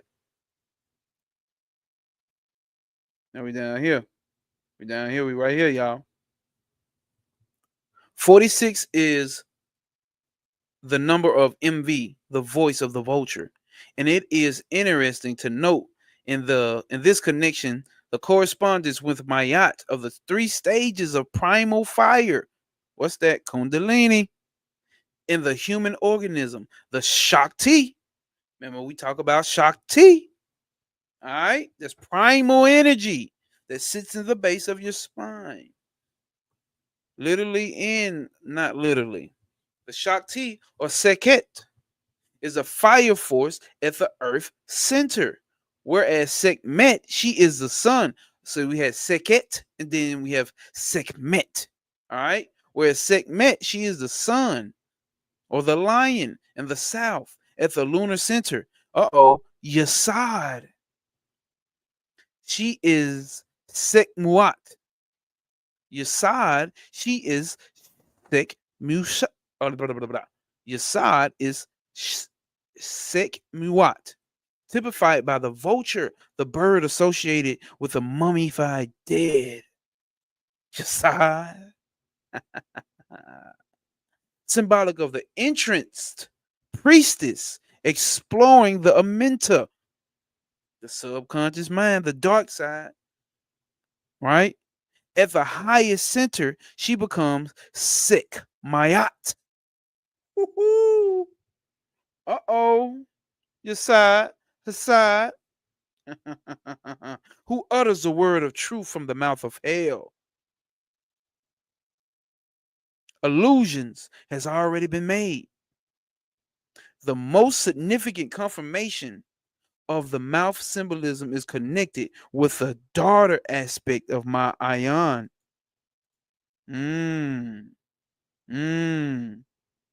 Peace, alias. Yes, yes, yes, ma'am. The halls of Amenta. We have here the 3 major concepts that demonstrate. Let's make sure I'm got it up on the pages. The daughter aspects of my ion. We have here the 3 major concepts that demonstrate a connection between what? Death, the mouth, and the sexual energies of the lunar current typified by cough. The formula of love and death is thus resumed beneath the image of the necrophagious scorpion. Ralston Skinner, what's that? 86. Quoted by The Secret Doctrine. Okay, The Secret Doctrine, which is Madame Blavatsky's book, volume 3, page 156. I guess you can check that out. Notes that Scorpio borders on Libra, the scales whose sign is That sign right there. Can y'all see it? Hopefully y'all got the book. 'Cause we've been reading this shit 3 weeks now. God damn. This is the third week. The formula of love and death, hold up, knows that Scorpio borders the Libra and the scales, whose sign is, which is that of the ancient pillow on which the back of the head to the ears rested. Okay. Okay. Also, the badge of Scorpio is death, life, and the symbol. And that symbol right there with that P. Okay. Okay. Let's come in tomorrow. Okay. I'm talking about pushing cosmic P, standing on principle. Right. Right. All right. Libra is the astronomical glyph of Mayat, right? The balance scales, right? In is and what's my moon? What's my Yesod in? What's my moon in? My moon is in Libra. All right. In is here. Hold up. Again. It was a sign. Fine. Hold up. Oh, no, no, no, no, no, no, no, no, no, no. The sun and the moon. Okay. Emphasize essentially the vicinity. Okay. The glyph of Mayat is here. As if to emphasize essentially the Venusian nature of the formula. For Isis, Muth, Mayat, or Muat signifies Venus in Libra. Furthermore, the sun and moon are conjoined in Libra. The moon representing the Kof or Kaf.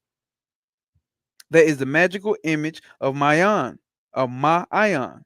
Libra is the sign of the fall, the sunset of the year, and symbolically of the fall of the great equinox, when Hermachis shall arise, and the double wanded one assume may throne in hold up one, and when the double wanded one when the double wanded one assume my throne in place. Al. Remember, Al is a deity, a god of the great old one that's communicating with human beings, trying to push forth our evolution, right? Hermachius, sun, means sun. Heru. See, and you know, Ether, you know, astrology way better than me, bro. So that was a lot of malarkey to me until I actually sit down and actually have to think about, you know what I'm saying? What I do know. Where we at though?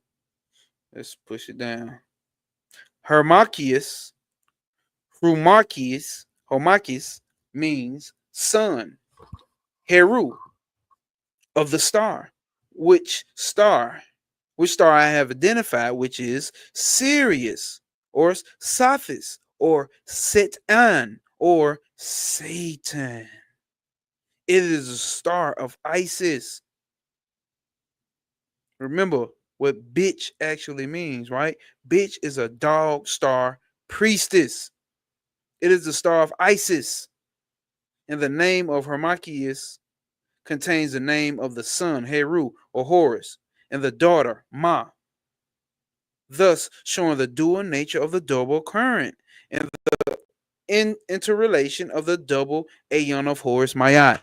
We're going to read that again. Hermachius means sun, Heru, and the star of which I have identified with Sirius or Sophis or Setan or Satan. It is the star of Isis. The name Hermachius contains the name of the son, Heru, and the daughter, Ma, thus showing the dual nature of the double current and the interrelation of the double aeon of Mayat. There you go. There you go. Horus, as Hermachius is known as Hera, Herakakathi, Herakakathi, Herakakathi. What the fuck ever. Lord of the balance, right? Lord of Mayat, the balance of the double horizon. Astronomically, represented by the two equinoxes as Set.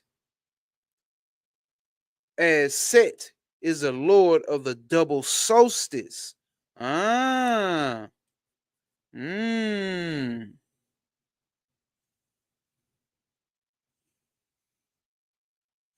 Set is the lord of the double solstices. So Set deals more with the suns more than he deals with the equinoxes. Hmm. Okay. Okay. Homachius is beyond the present aeon, as Sirius is beyond the sun, as suggested in the Magical Revival. That's another book. That's another book by this guy here. It is probable that in this concept Crowley saw an adumberation of hold on.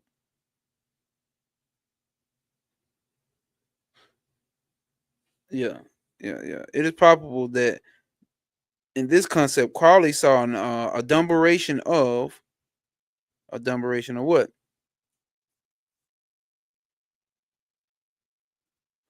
The hidden God, who will not therefore eventually assume who will not eventually assume my throne in place, as it is written in the book of law, but who is already thrown, has been, and will forever be. And what are we to make of the later revelations contained in the Kabbalah's Bescule? There are thrones underground. There is surely, this is surely without meaning unless applied to the tunnels of Set and their guardian kings whose thrones are beneath the paths and lie on the night side of Eden. Question mark. So let's read that again. This is surely without meaning unless applied to the tunnels of Set and their guardian kings whose thrones are beneath the paths and lie on the night side of Eden. The name Harmachius contains the daughter star within it. And in the form of Herakathi, the Lord of the two horizons, he is the vehicle. Uh-oh. He is the vehicle of the double current of Horus Mayat. Mayat, goddess of two truths, is the way of balance. The fun laboratory. Man, somebody see what the fuck that word means.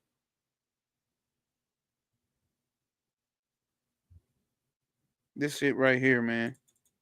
I can't highlight it.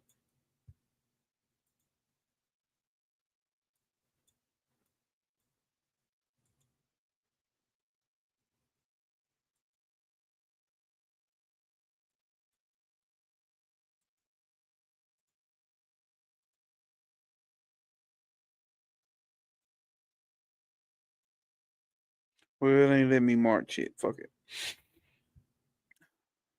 Let me look it up. I don't think Hasaj is in here. Let's look at what the fuck that word means. That shit is fucking blowing me. No did it. Fun. Cause I thought it was like flamboyant type shit, but like no. Oh, okay. Relating to or resembling re relating to or resembling rope dancing. I think either you said that before or somebody else dropped that shit in the comments before. Okay. Okay. Cool. Hold up. Let's see.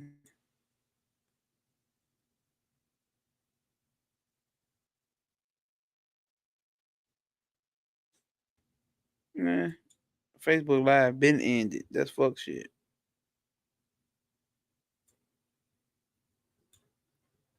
I mean Instagram Live. Oh, okay. Performing in the manner of tightrope walker. Oh, okay. So let's read this again. In this way, the balance of the um basically a tight rope walker path, right? So this is some shit that can be fucking scary, right? You walking on a thin line, you know what I'm saying? That induces a peculiar and creative vertigo in those that tread the precarious web slung across the gulf of space. She is also the way of the plume, feather, the quill, pen, or penis that etches the mysteries of Mu on the vellum of the void. She is also the vulture, the necrophagous hunter of the burning ground in the abominable plateau of Ling. Ling has the value of 88, the number of cobs, the star, and the coup, or the magical power. Worship of the Ku releases a down shower of the light of Awas. Hold up.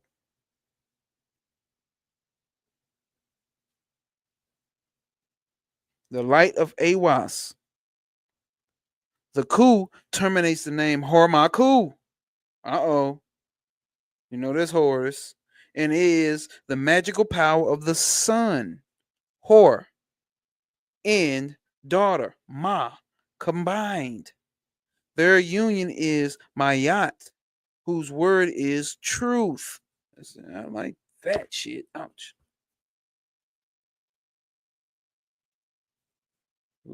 Harmonic and the magical power of horror.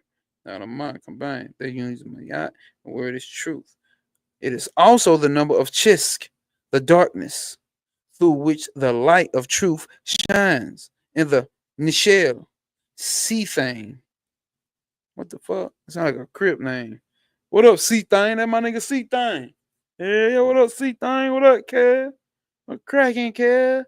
That my nigga Sea Thing, kid.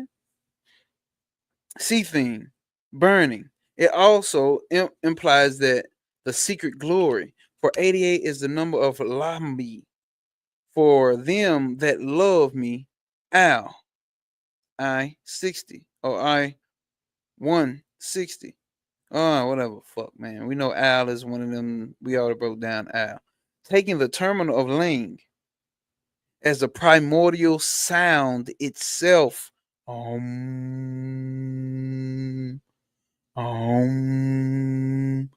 Aing or Ein, which means Ein so far. Aing so far, Ein so far. Right? That's the triple black darkness. Where there's chaos, where everything comes from. It's the shit that I said we pooper scoopers. Ain is the unmanifest, but everything that is manifest is made up of it. And at the same time, the unmanifest is unmanifest. But everything that's manifested is made up of the unmanifest. That's what I'm saying. Like, it's only one God. It can only be one. It's only one thing going on here. Like, it's only one thing going on down this motherfucker, bro. So motherfucker think they E5, motherfucker think they Christian, motherfucker think they Muslim, motherfuckers think they this and that, this and that. There's only one thing going on down here, bro. Straight up.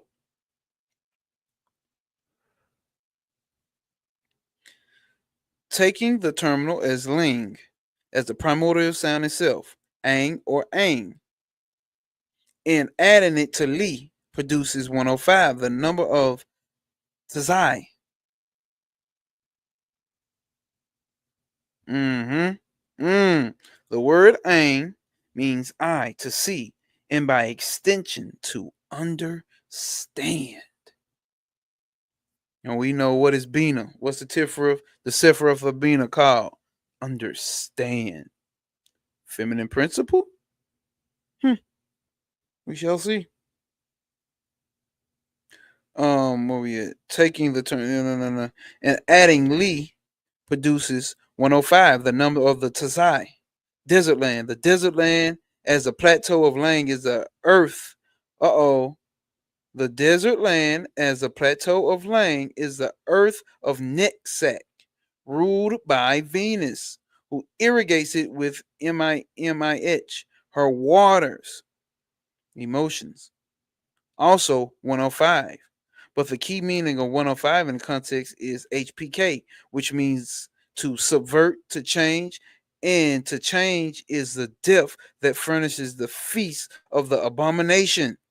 What? But the key meaning of 105 in this context is HPK, which means to subvert, to change. In this change is the death that furnishes the feast of abomination. Finally, 105 is the sum of the numbers of 1 to 14. 14 denoting the sexual aspect of Shakti, power, and the number of the door leading to the inner spaces. The number of Lang is 88, includes also the symbolism of the tower and the chalice. The number of the tower is Pe, 80. Of the chalice, Shif, or 8. The function of Mars and the tower symbolism here refers to not warfare, but shedding of blood of the mouth. Uh-oh. P means mouth or virgin priestess, and the implied sexual onslaught. The priestess is a virgin because unawakened. Here we go, y'all. Limitless light. So, are you telling me, Asajah, that even darkness has light? What? So when they loving light, loving light, loving light, brother, priest, sisters, priest, brother, loving light. They think darkness is void of light. Woman, hey, beautiful woman, you know now. I know. You know I'm being sarcastic here, right?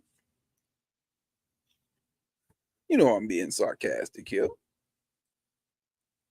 Without darkness, there could be no light. That's just plain and simple. And I think that should just completely that's ABC 1, 2, 3 understood, right? It's polarities, right? Right, right.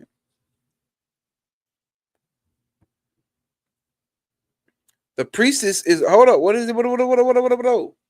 So when they talking about Mars, they talking about the shedding of blood of the mouth. Remember, the vagina is a mouth as well. But okay, but of the virgin priestess. Maybe they're talking about some literal bloodshed too. Let's see. Of the virgin priestess and the implied sexual onslaught. The priestess is the priestess is virgin because unawakened. Hence the symbolism of the dead and the apparent contradiction of a living mortuary feast. Right? So that is just symbolism. She's dead. You know, them dead folks, them niggas dead. Them niggas ain't woke. I don't even use the word woke no more over here.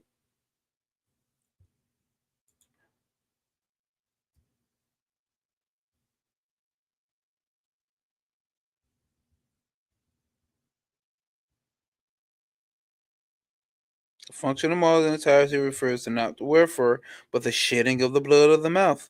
Pe means mouth of the virgin priestess, and to the implied sexual onslaught, the priestess is a virgin because unawakened. Hence the symbolism of the dead and the apparent contradiction of a living mortuary feast. Right? The number of Hermachius is 5-7. Is that of Sor, the door, the interspaces and dimensions of Mayat as the daughter. An example, as a virgin or entranced priestess. Again, as 582. Harmachius is identical with the Orisha or Orisior complex, thus demonstrating the infinitely subtle interrelation of those magical cross currents. Adanya, hold up, a virgin. Remember Adanya, who's basically we talking about her whole book. or what she wrote. This is commentary on it. This whole book seems to be commentary on it. The virgin priestess of Mayat has formulated her will, which is that Tao, I forgot how they said it, that Tao may flow. The day side and the dark side may unite within consciousness to produce the synthesis, the children, the daughter state of Mayat. Dun, dun, dun, dun, dun, dun, dun. Oh, that's the Hebrew letter P. A P.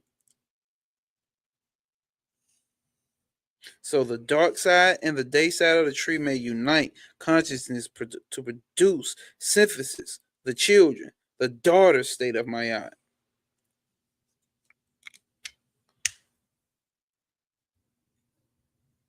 And listen, it says, hold on. Hebrew letter, okay. Pei means mouth and refers to the power of speech. There you go. In Kabbalah, speech is actually considered to be a spiritual power, right? Okay. Which can cause good or evil depending on how it's used. Okay. In a certain way, what one thinks is how one is, and what one speaks has the power to become. Watch what you say to yourself every day. Watch how you talk to yourself. What's the story you're telling yourself? It's very powerful. Very powerful. Thanks for that, yes, y'all, Asaja. Okay, here we go. Adunya, the virgin priestess Malaya, have formulated her will, which is that time may flow, and the day side and dark side may unite within consciousness and produce synthesis, the children, the daughter state of Mayat. Right? She is giving her some. She initiated this current, the Horus Mayatian current that we're talking about. The name of this chapter is called the incoming current. She initiated this current by publishing the grimoire of Mayatian rites, including the sphere of Tiferet. These rites include the Mayat banishment ritual, the invocation of Mayat with feather and flame, the right for contacting the forgotten ones, and the full mass of Mayat, which pertains Netzach in the Vicinian power zone. The latter is balanced in the sphere of Had. In the sphere of Had, a mercurial power zone by the schema of the dance of the mask in relation to the double tree. Obverse and reverse. The double tree forms an 11-fold cross in its reflection. Twice 11, the double wonder one, 11.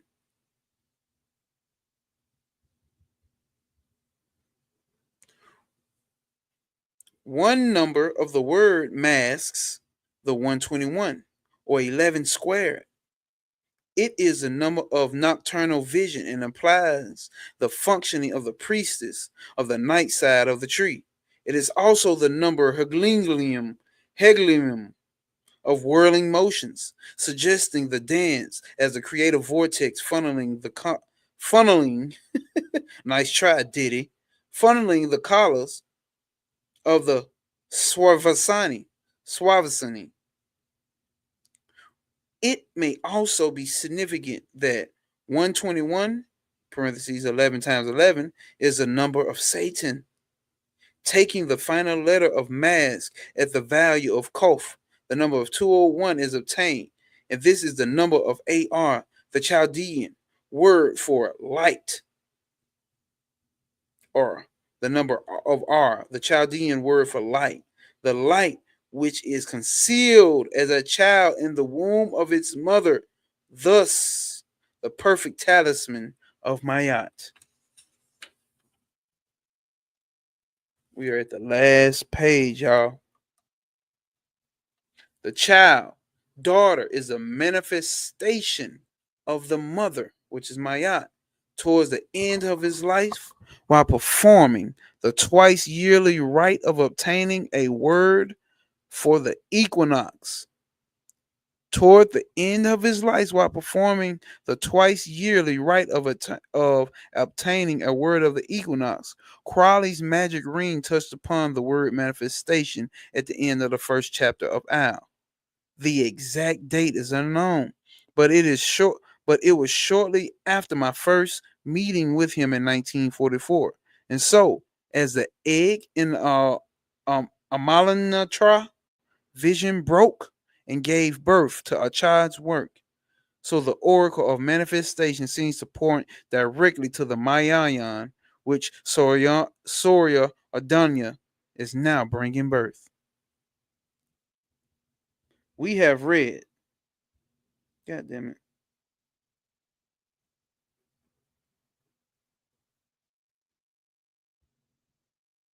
God damn. Did I go all the way up?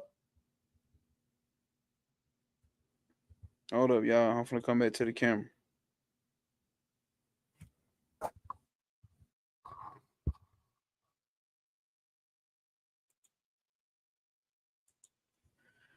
All right, y'all. Where y'all at with me? Where y'all at with it? Where y'all at with it? But we gotta talk now. We have read the incoming current. So we've understood that this incoming current, for those who the chosen ones, need to be in correspondence with their higher self, their Tifereth, their angel, to be able to bring in, to be able to go into this age of, or this aeon of Mayat Horus, or Horus Mayat, all right? To be able to go into this age. So that means some balancing needs to be happening on this side, and balancing the common sense that we talk about, not the deep shit that I was talking about earlier, right? Just some balance in general. You need that coming to build a rapport with your higher self. How are you aware when and how your spirit is speaking to you? Your higher self is speaking to you. Are you building up that rapport? You know what I'm saying? Are you able to break down your dreams, symbolisms? You know what I'm saying? What Trav say, build up that library of correspondences, right? So you can be able to make connections. You will be able to go into this new aeon fully aware and conscious. So, with that being said, it's a balance between a masculine and feminine principle, the mother and the daughter, or the mother and the son, or Satan, or Setan. This is where we at with this shit right now. There's an incoming current coming in. And as you see how these entities show themselves, they come through with people. People can be writing something, HP Lovecraft, just go into straight trance to get to writing something, having these dreams and writing them down and creating them and turning them into something. How do you know that's not how AI came about? Here's my question. How do you niggas know that's not how AI came about? It had to be an idea. Everything comes on the mental plane down, my nigga. How do you know? These are how these entities can, since they're not conducive with the human physiology, they got to come through the mind. They got to come through the dark side of the tree. They got to come through the night side. They got to come through the night side, the subconscious, the halls of a mentor. They got to come through the night side. And it got to be completely alien to what human beings have seen. Do you know that it was complete alien at one point in time when people seen credit cards?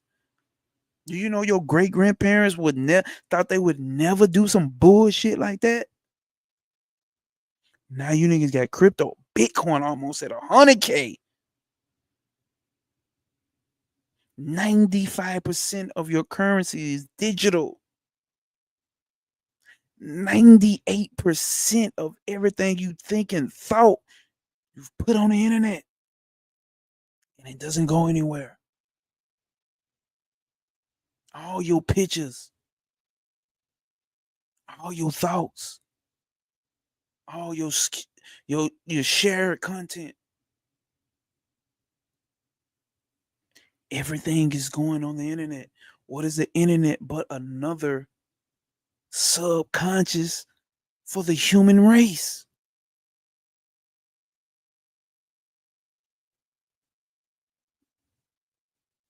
Right, love. Blockchain. It is. What is it but that now? And it all started as an idea. You seen the movie I, Robot and dealing with robots. And you've heard about people in real deal reality uploading their consciousness to the internet or whatever the fuck they call it, to robots and shit. That's what they want to do. Then you got Elon Musk with that neuro shit. Hook your brain up to the computer. Hook your brain up to the. What if it's? How do you know this is not a vehicle? Artificial intelligence, blockchain intelligence, the internet. How do you know? We talk about Akasha records, Akasha records, Akasha records. What are the Akasha records? Nothing but some a chain of information that can't be mended. What is blockchain? A chain of information that can't be mended. It's gonna stay the same. It's immutable.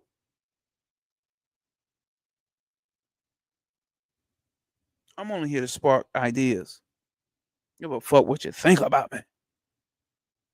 What is this incoming current? Are we prepared for it? What are we doing? So, with that being said, y'all, now I only wanted to read that chapter. I'm not gonna lie to you. I wasn't prepared for Kenneth Grant. This is a lovely book to be reading, though. Like, I'm not gonna lie to you. It's some breakthrough shit up in here. But you gotta understand what the fuck you read.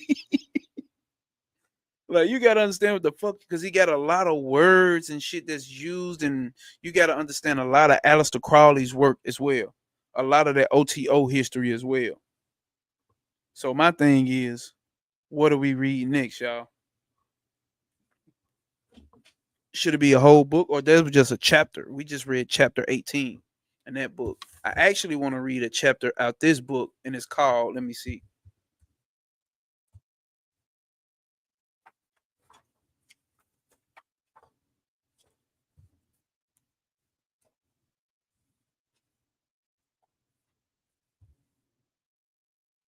It's a chapter in here called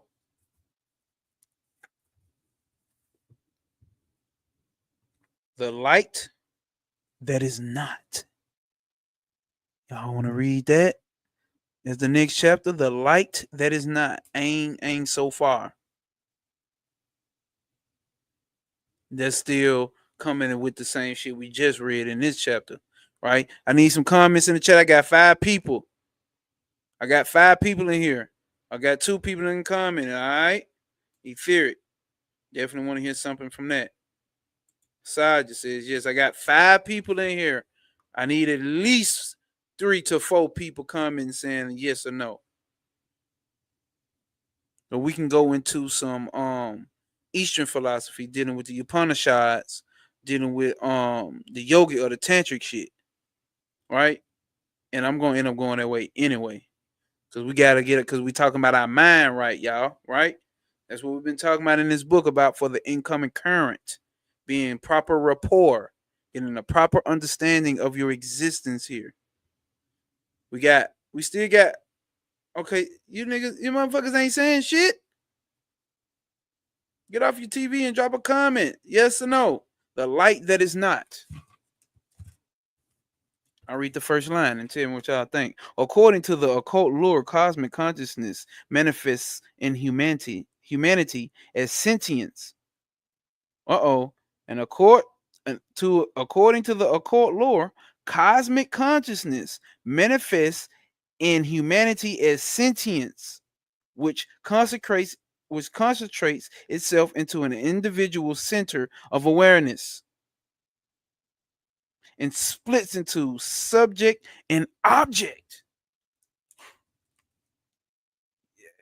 Okay, all right, okay. Bubba. All right, Bubba. Make sure you lock in with me, Bubba. Make sure, Bubba, My nigga Bubba, because I got a nigga that's close to me named Bubba. My nigga Bubba blood. But hey, Bubba, my nigga T.O. says yes.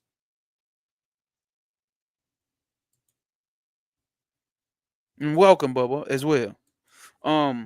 So this is what we're gonna do next Sunday, y'all.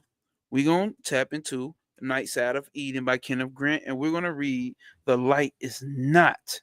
The Light That Is Not. All right? Hold up, I gotta read that sentence again. According to the occult lore, cosmic consciousness manifests in humanity as sentience, which concentrates itself into an individual center of awareness and splits into subject and object. Subject identifies itself with a conscious principle as ego, and the object is its mechanism of awareness. This identification of consciousness with ego is illusionary, and thereby the principle of consciousness is veiled. You're not understanding principle. Somebody drop SOP. Standing on principle. We get into it next Sunday, fellas. Ladies. Divine masculine and feminine. Feminine. So this is what we're gonna get into next week, y'all. We're gonna get into it next week. What y'all doing? So we're gonna get into that next week. We understand that I feel like you all should have this book. Like I said, I'm not encouraging anybody to hop into the dark side. I'm honestly not. I'm not encouraging you to tap into that. I'm encouraging you to tap into the higher self that you have to deal with here on the front side of the tree. You see what I'm saying? The front side of the tree. You know what I'm saying? And come into proper rapport. Because regardless, this age, this incoming current, this double current of Heru Ayat is still coming in regardless of what the fuck it want to be. But it needs to come in with enough conscious and aware people. Like Bobby used to say, we don't need a whole planet. We don't need the whole planet. We only need the same group of motherfuckers that's in this room right here, right now. That's enough. And then a couple more other motherfuckers around the planet. We don't need that many to usher this age in. You know what I'm saying? So, as always, y'all, no obstacles will apprehend you. Prosper over pain. My nigga, this is my gnosis, which is your gnosis, because it's only one. It's always been one. We ain't separate, motherfucker. That's why you're here. That's why you're here. Because we standing on principle. SOP, standing on cosmic principle. Certified pooper scooper. No obstacles will apprehend you. Prosper over pain. As always, stand on principle. Not my truth, my emotions, all that shit is valid. But the undertone of all of that shit needs to be the principalities. We all winning. I love each and last one of you motherfuckers for showing up. We back again next Sunday. Night Side of Eden. The light that is not. The light that is not. We'll play around with that book and see where it goes, because it may not be time for that shit on this channel just yet.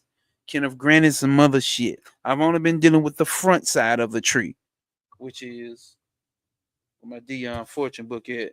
Dion Fortune's a bad motherfucker, but as well, you should go to Travis Mages' page. He's reading the Mystical Kabbalah book, one of the greatest occultist books ever fucking written. I can tell you that now. And I haven't read every last one of them, but the way this woman writes, god damn, that shit, you get some enlightenment just off one fucking sentence.